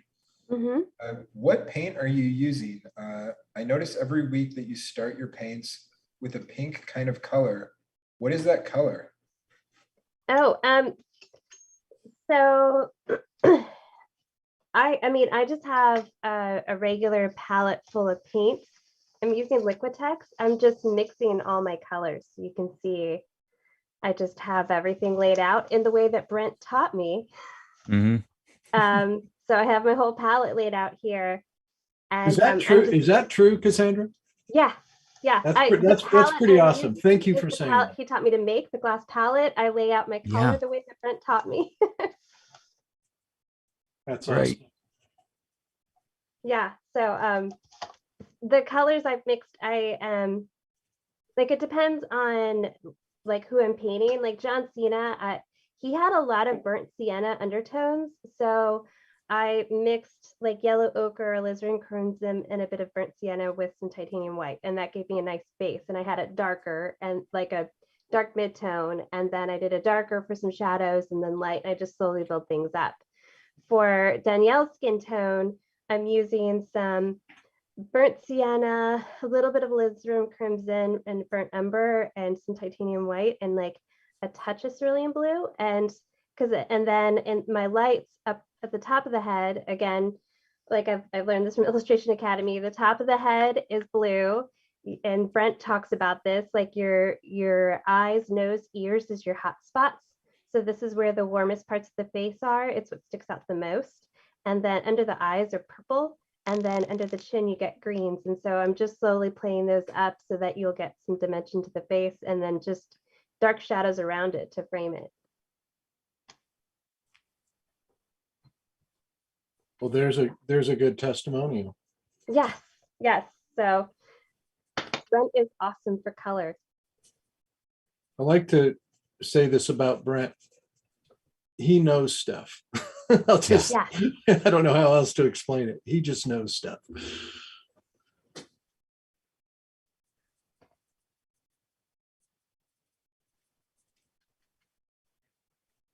So I hope that helps a bit. No, that was a great explanation. Yeah. I've never thought about that. I mean, I've used color to paint faces and things in different ways, but never with that exact approach. Well, and once I started laying my palette out the way that like Brent had talked about, it became logical to me. And then when I mix in my colors, I don't have to look, like I know where everything is because it's always in the same order. And it's something you don't have to think as much about. I can focus on the things that I am trying to figure out on my painting and not have to think about my palette. So is this like a Brent Watkinson system that is his system? No, No, No. he just explains it well. really well. Yeah, he uses a lot of our other artists' point of view and explanation, kind of pulls it together, makes it very understandable. Oh, I understand the color theory. I meant the organizational aspect. Oh yeah, no, I mean he's combining Really? and using other people's info and just Uh-huh. like pulling it together. And I didn't want you to think I meant, did Brent invent color theory? no. He just he explains it all very Yeah. very well. It can be It so simplifies confusing. complex things. Yeah, Mhm. yeah. I think a lot of people overthink. they complicate it and overthink it. Whenever I attend his Zoom class, it reminds me of I always check in on the first class to make sure things start well. And it reminds me of like his Zoom room, the room that he's using where he's, broadcasting from. It reminds me of the ship that the Mystery Science Theater guys are on. Yeah. Yeah. And he's always got his headgear. He's got his headgear mic on. It's great. Does he still like talk about Elvis the same way? I remember he did like a whole lecture on Elvis one time. It's He's not still on a the- geek. It's not on the syllabus that I've seen.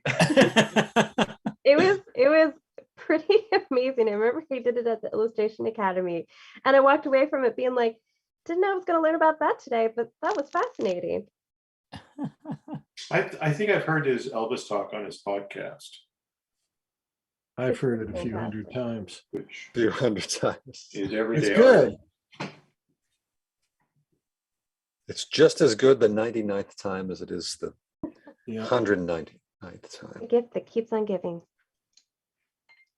Here's a question on the topic of color too.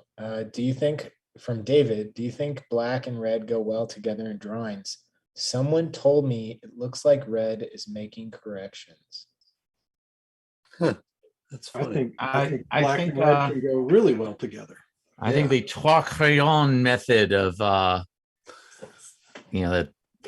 17 and 1800s would say, yeah, that goes really well. Like Peter Paul Rubens and his kind of sanguine red sketch, and then his black pushing of shadows, and then his white heightening. Yeah. Well, think about the Dean Cornwells. It's not pure red. A lot of it's orange. Right. Orangish red, orange and black. Yeah. Go And really there's even been a conceptual trend in illustration. I always challenge you to go to a Society of Illustrators show and count the amount of pieces where the concept is black and red.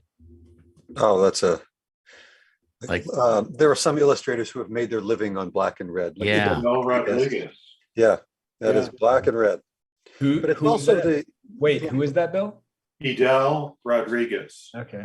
One of the best working contemporary illustrators right now. yeah. Yeah. um, A lot of Time magazine covers. but Mhm. he uses it in a really informed way too. He came here from Cuba on I think the Mariel boat lift in 1980. There's a great picture of him on this boat with his father, with a bunch of guys who had just been let out of prisons in Cuba, and they were coming to Hmm. America. But so his work is really based in a lot of the strong propaganda art of the Cold War, and I mean, red and black is all over that stuff. Yeah. I mean, geez, look at Nazi Germany. They really utilized a powerful, imagery, right? Yeah. So I think in response to it always looks like the red is making corrections. I think that's just because our elementary school teachers, English teachers, were not responsible for teaching us color theory. These things will have like psychological significance outside of art that, and it can be kind of tough to figure out sometimes, I guess, where one begins and one ends, right? Because we do use color in ways that have to, inform people universally, psychologically. And then you have to know like what things have staying power, right? Like red and black, have, tension and drama to them. And what things don't have staying power, which is, black is what you wrote your essay in, and red is all your spelling mistakes. Yeah. Yeah. So I have a friend who has a good word for when I explain things that way, because I once explained the process of making corned beef, which was, you basically have to start it 8 to 14 days before you make the corned beef. And so by the virtue of taking something that, you know, you just eat it and you eat it pretty quickly and it's comforting, but then you've spent this crazy amount of time preparing it and, you know, preparing to prepare. And so now whenever I tell stories or explain things, she refers to it as me corned beefing the subject. That's funny. That's funny.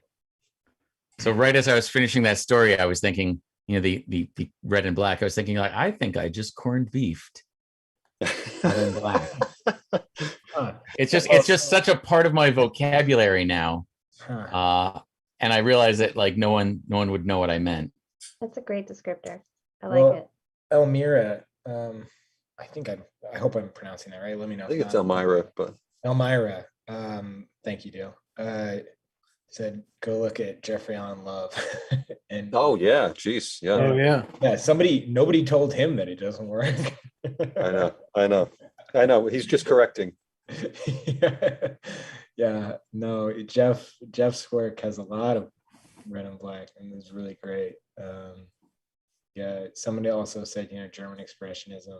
I think we should say the asterisk. It's like when you mention like Nazi Germany, it's like it's Yeah, we know they were Nazis. I mean, yeah, we know. Right. Yeah, I think that, you know, asterisk considered, you know, we're talking about we're talking about historical the power of design. color. Yeah, we're not endorsing anything like that. Mm. We're talking about the power of color. Yeah. And it is amazing how like red and black is consistently really associated with very, you know, powerful imagery. We were, I don't admit, I might be like hitting it over the head because I mentioned this with John a lot, is, you know, a lot of my work is like web design stuff often, and you get into like color psychology, which has become way more important as we've all become more digital. And you know, it's not a coincidence that like the interface of Zoom now, all the highlights are all blue, and it's because Zoom, you know, like 2 years ago when the pandemic hit, their whole thing shifted to like, we want people to trust us. You know? So they went to the colors of like banks and hospitals, you know. Wow. Yeah.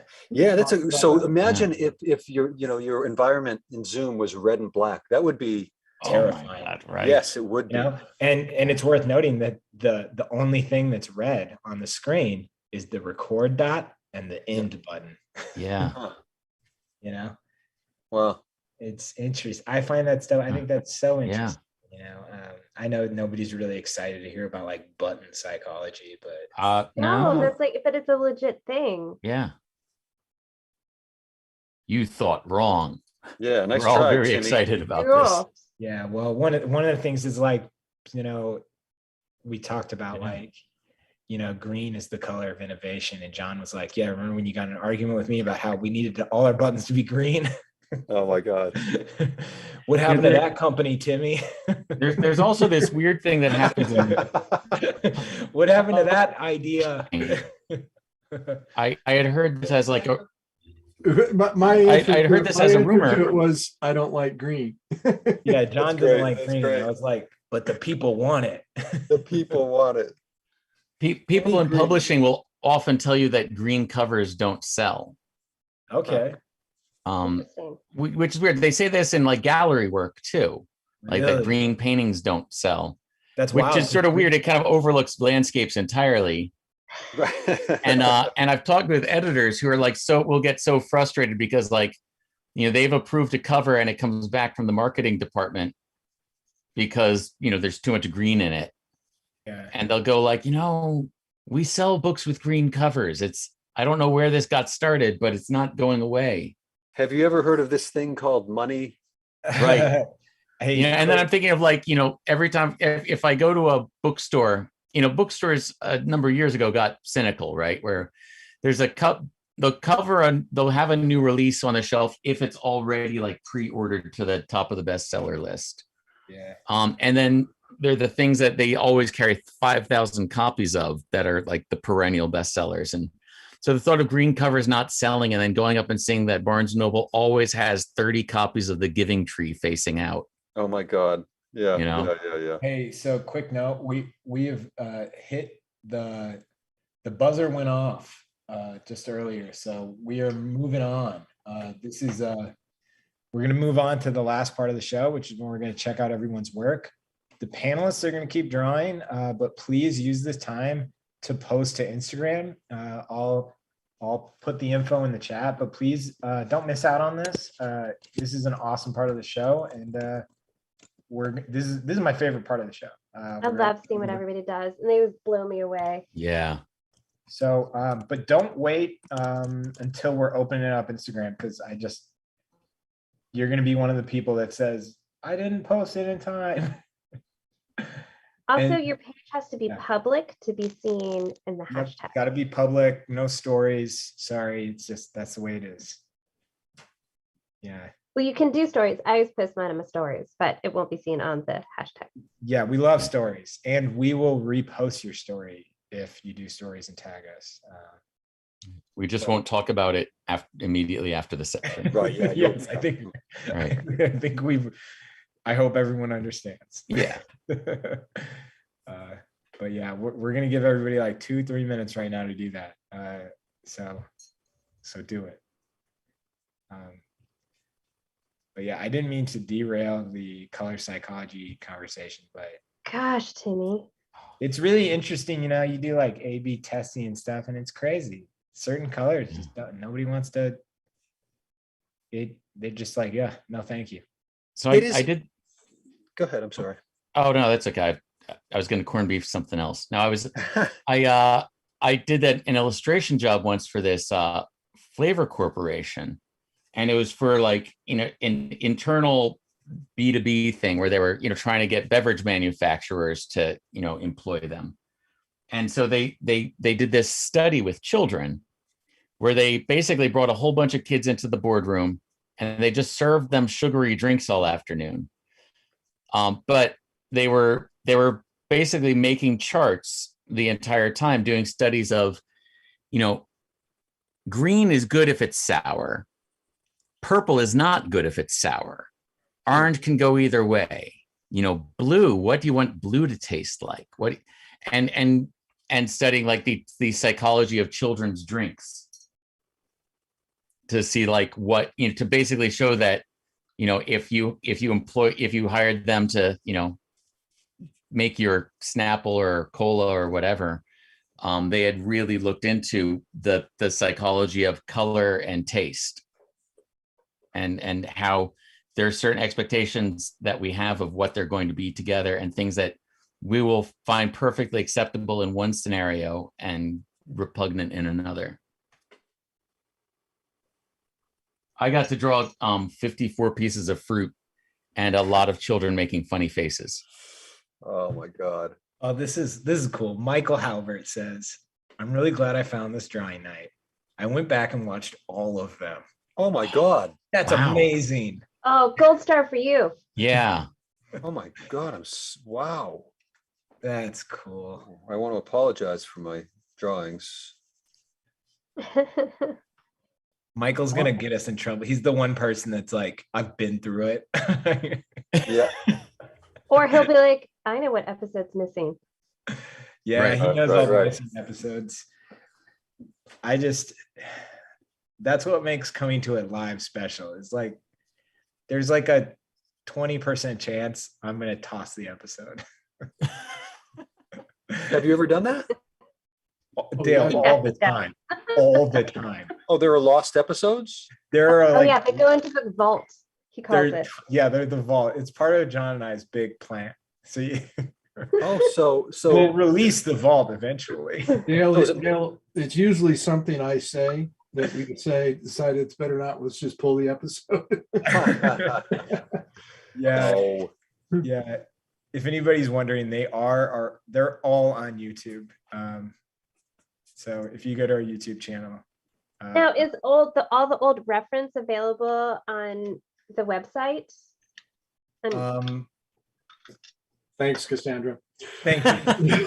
I mean, I wanted to ask enough, you know, if we're gonna say the old ones are there, I just wanted to say like, 3 oh, weeks to a of work certain for extent, Timmy. you can only go so far back with reference. You know what? Sure. It is for the most part, yes. For a lot of the recent episodes, I actually streamed the reference on the video. Oh, So, that's cool. yeah. So for the most part, it's like on the video, which is great. You can go to our blog. Some of them are posted to our blog. It's a real mess, to be honest, Cassandra. Sorry, did not mean to put you in a pickle there. It's all over the place. But if it's on the blog, the reference is always there. So John, are you almost ready to go to Instagram? Haven't even thought of it. I'll be totally honest. If you find an episode where the reference isn't there, if you shoot me an email, I'll send you the reference. That's how we'll handle it. That's our. Sorry, Timmy. I like that segue to get out of it. Hey, John, are you almost ready to go? Like, move on. My mic will suddenly be mysteriously muted. Yeah. Sorry about that, everyone. Cassandra was really getting out of hand. Okay, I'm gonna just hit refresh confused. one more time. Yeah. And then I'm gonna share.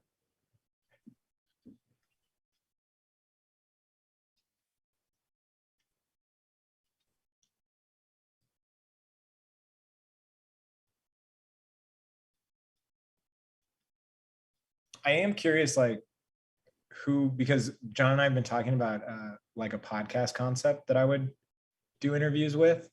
Mhm. We haven't gotten too far with it, but I'm curious of the audience, like I know you all tune in to like watch and draw with us, but who would attend or not attend, but who would just tune in to listen to like artist interviews and stories?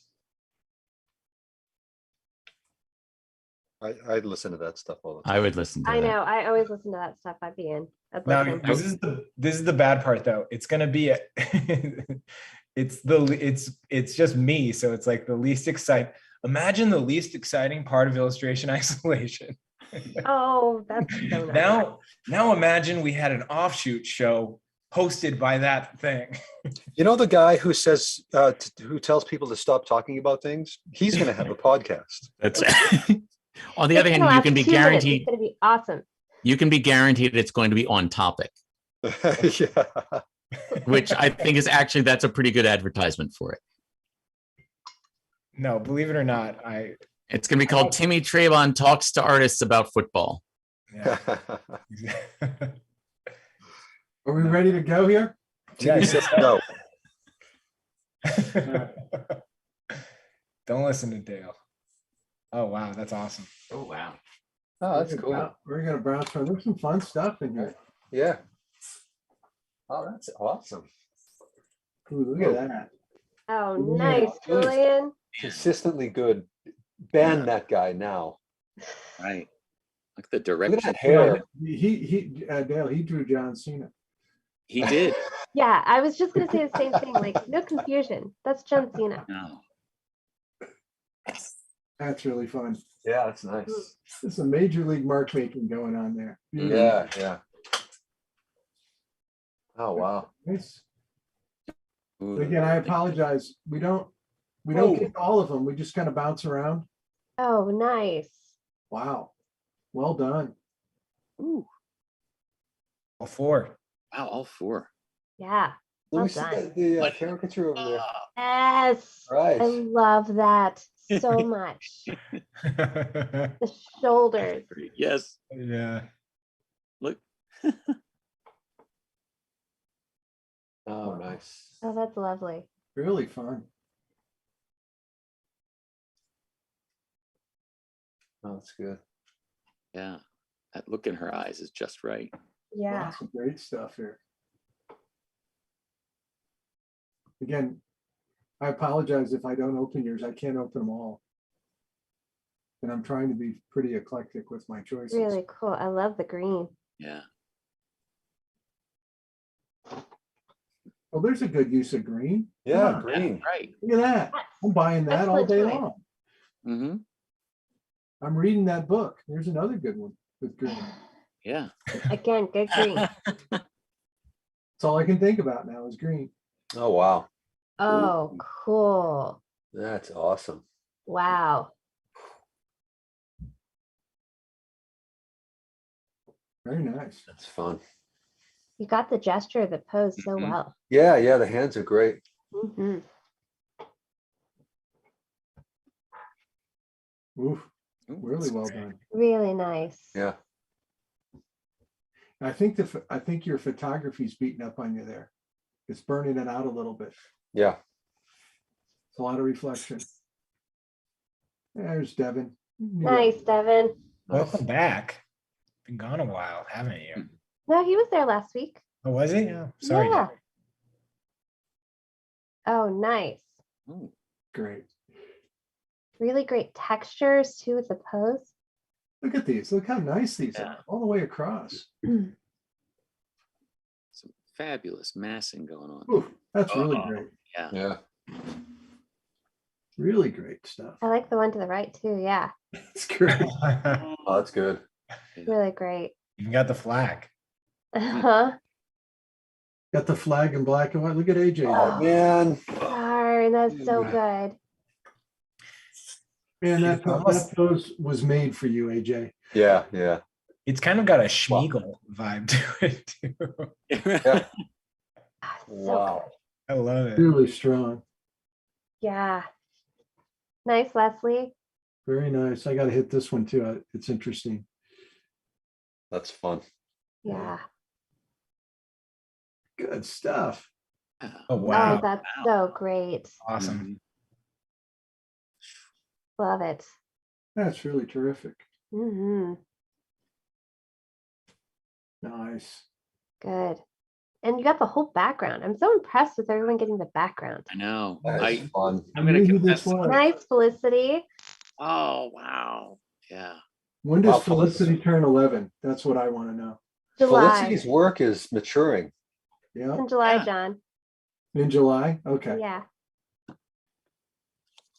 that's way to Nice, put that. Sally. Wow. That's great. Great. Very immediate. Whose cat did I just hear? That's fine. Look at that. Oh, that's cool. That's amazing. That's I love that so haircut cool. in there. Yeah, it looks like they drew a circle Wow. and just fit the face in it. That's awesome. The That's look, great. you got the look perfectly. Yeah. I love it. Absolutely. Oh, I Wow, knew that good was job. Rebecca's right away. Good John, job, can you Rebecca. go to the one above that? Way to go, Rebecca. That's a Yeah, nice it's really piece. good. Yeah. I love it. Fun. Yeah. Yeah, there's our Frank Auerbach night again. Yeah. Yeah, yeah. That's well. Where am I? Oh, there Is you go. that really? Oh my man. gosh, that's good. Oh, That's Let's see. killer. You gotta tag John Cena on that. yeah. That is awesome. I like Yeah. the one to the left too, in the middle. Yeah. That reminds me of the illustrator Arthur Gary. Rich. So good. You know, Gary, the, that's killer, man. the previous one, the Felicity one, John Cena wouldn't like it. Says, you didn't draw my arms. Barb Day. Yeah. He probably started beef with her. Dang it, Gary, Gary. wow. That's Gary. good. Oh, that's awesome. Great Oh, piece. that's so strong. Very good. Yeah, those are so fun. All four, one page. He's probably got 3 pages. there. Right. I know. He always does like 7 or 8. Look at that. Oh, I great. love how you handled that. That's so That's great. great. Cool. Like the old school comic book look to it. Mhm. Yeah. Zipatone. Oh, look at that. Zipatown. That is fun. Oh, Oh, cool. that's cool. That's interesting. Love it. He Great. kind of tossed the story into that. That was great. Yeah. I love it. Oh, that's fun. Freaking artist. I love it when you say it like that. This is great. Nice. Oh, it is good. That's got a great mood to it. It really does. Good color. Good It's like the- atmosphere. Like a Ben Sean. Yeah. Look at Yeah. it. Really nice feel to it. Oh, that's great. That's awesome. Oh, that's Oh. cool. That's really good. All right. Well, I mean, what we've just gone through so far, think of how many different points of view, these things have taken on. And that, I mean, didn't have any idea that we would see that when we first started this thing. Had no idea the possibilities of putting hundreds of people together and having their, seeing all these different interpretations. It's been a real- amazing. It's been a real pleasure. Oh my Oh, god. darn. Look at that guy. That's so good. Wow. Yeah. That guy, I mean, I bet that guy could get 7 pieces into Sila and win a bronze medal. Awesome. I'll send you our forwarding address, Pete. Oh, good. Oh, wow. I love it. Oh man. Oh, wow. Oh, that's cool. Oof. Good piece. Really like it. Oh, that's fun. It That's is. great. Like nuclear I even John. like how you read out John Cena. I don't know who's doing this, but he's probably like, hey, I'm just doing that. This is the most immediate piece of artwork here. Yeah, yeah. Hell with these rendering guys. Fantastic. Oh, that's great too. Yeah. Mhm. What a fiasco. Oh, Ooh. Wow. Nice. I knew that pose was going to be a good Yeah. one for me. Yeah. That's great. Oh. Yeah. Dang. All these people who drew John Cena. That's really nice too. Yeah, John Cena, if he saw it, would be like, what happened tonight? I know. John Cena's biceps are burning more than usual. That's right. Yeah, right. What is Middle one. that? Yeah. Is amazing. Oh, That's great. first First- timer. The one, the First middle timer, one? welcome. Nice, Ocean. Yeah, Ocean, that's Oh, really that's fun. cool. Nice. Wow. Very nice, Ocean. Oh, it's great. Look at that ear. Oh, that's so fun, Jeff. Jeff. Whoa, Oh, Oh, dude. wow. Berto, so good. That's scary good. That's one of your razor blade drawings, huh? Yeah, it's really well done. Put a little bit of red in there and you got I it. know, I know, Right. I know. Well, you don't want to put a little bit of red in there. Get away from the red. It's gonna look like a correction. It's beautiful. Or like he got himself. Yeah. Yeah. Oh, really nice, Sienna. oh, nice. Jeff said, or green. Yeah. Oh, that's really hard to do what you did. Yeah, that's Really amazing. good. It's still got a likeness. That's a real Yeah. understanding of Oh my value. god. Oh, Marcy, Oh, that's so that's fun. fun. hmm Whoa. Wow. I'm going across on these. That's a nice. Yeah, one. this whole row is great. Yeah. Yeah, I got to hit them all. Really well done. Nice, Ocean. Nice job, Ocean. Yeah. Yeah, Oh, it's that's- awesome. Oh, Oh, I'm in love with this one. great. Yeah, Oh that's my gosh. that might be the winner right there. That thing is I that love thing's it. amazing. That's awesome. I really love your line choices so much. Wow.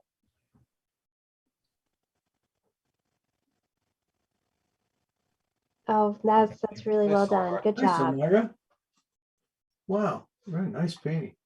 And look, we got the Mark Wahlberg Arnold name drop. We're Yeah. all in the same boat. Good too. That's Good. nice. I don't know where to go. I just go to more faster. I know.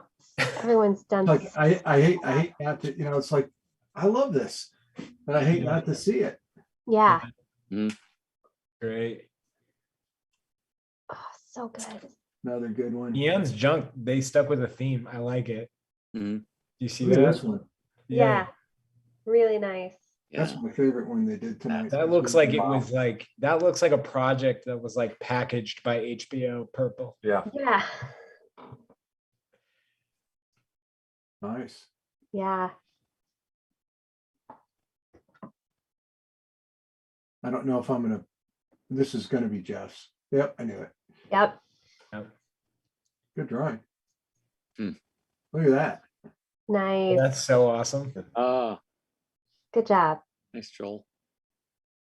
It's kind of feels like my friend John Foster. Oh, Looks like my yeah. friend John Foster. That's cool. That it says it's on linen. Very Hmm. nice. Oh, good one. Oh, that's Nice, Alberto. Exciting. Really good one. I'm trying to move faster. Sorry. This is great. I know, they're so good. Love to see all this stuff. fun. Oh, That's that's fun. fun. Gave her extra sass. Yeah, yeah. Great line work. Yeah. Yeah. Really nice.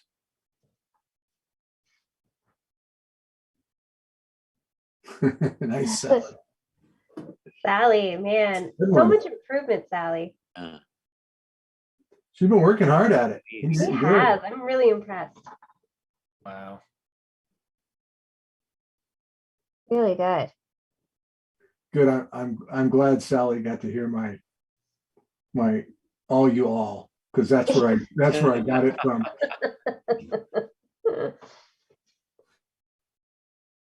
Oh, that's really nice. That's beautiful. Oh, that's lovely.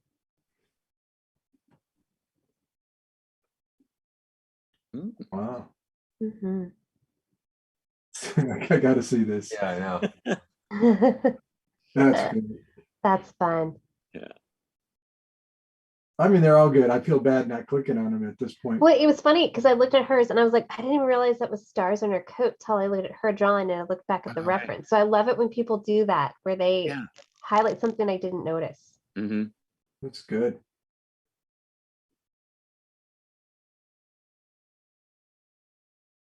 Oh, that's really good. That's So fun. fun. That's nice. Mhm. That has like a Soviet Union propaganda. Yeah, Right.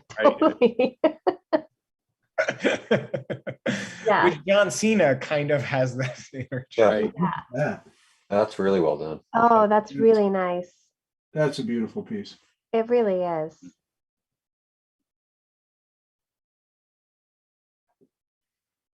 It's like that's- it's like an army. Oh, of John That's my Cena. husband.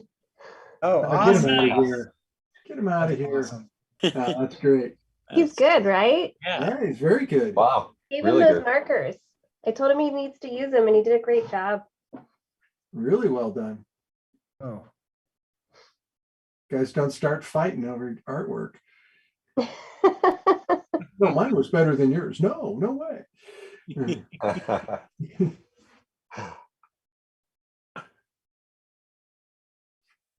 John Cena's publicist is calling him tomorrow. Right. You're not going to believe what happened last night. Something really weird happened last night. You know, there's this flood of It's flooded with drawings of the you. show. Yeah, they're gonna think the show is really taking off. Show Yeah. must be doing great. Yeah.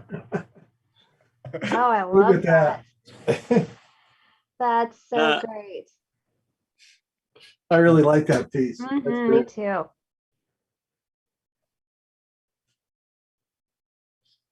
Nice.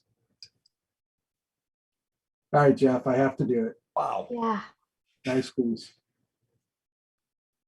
fantastic. I think Oh, you say that was on a keep cover coming. somewhere?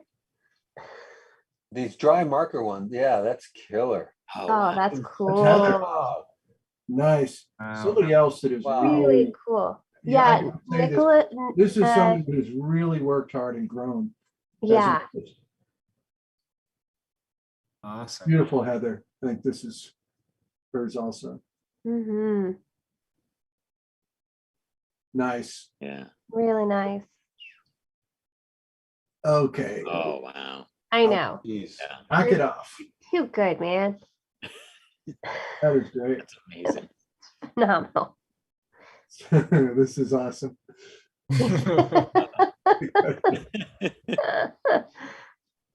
That is good.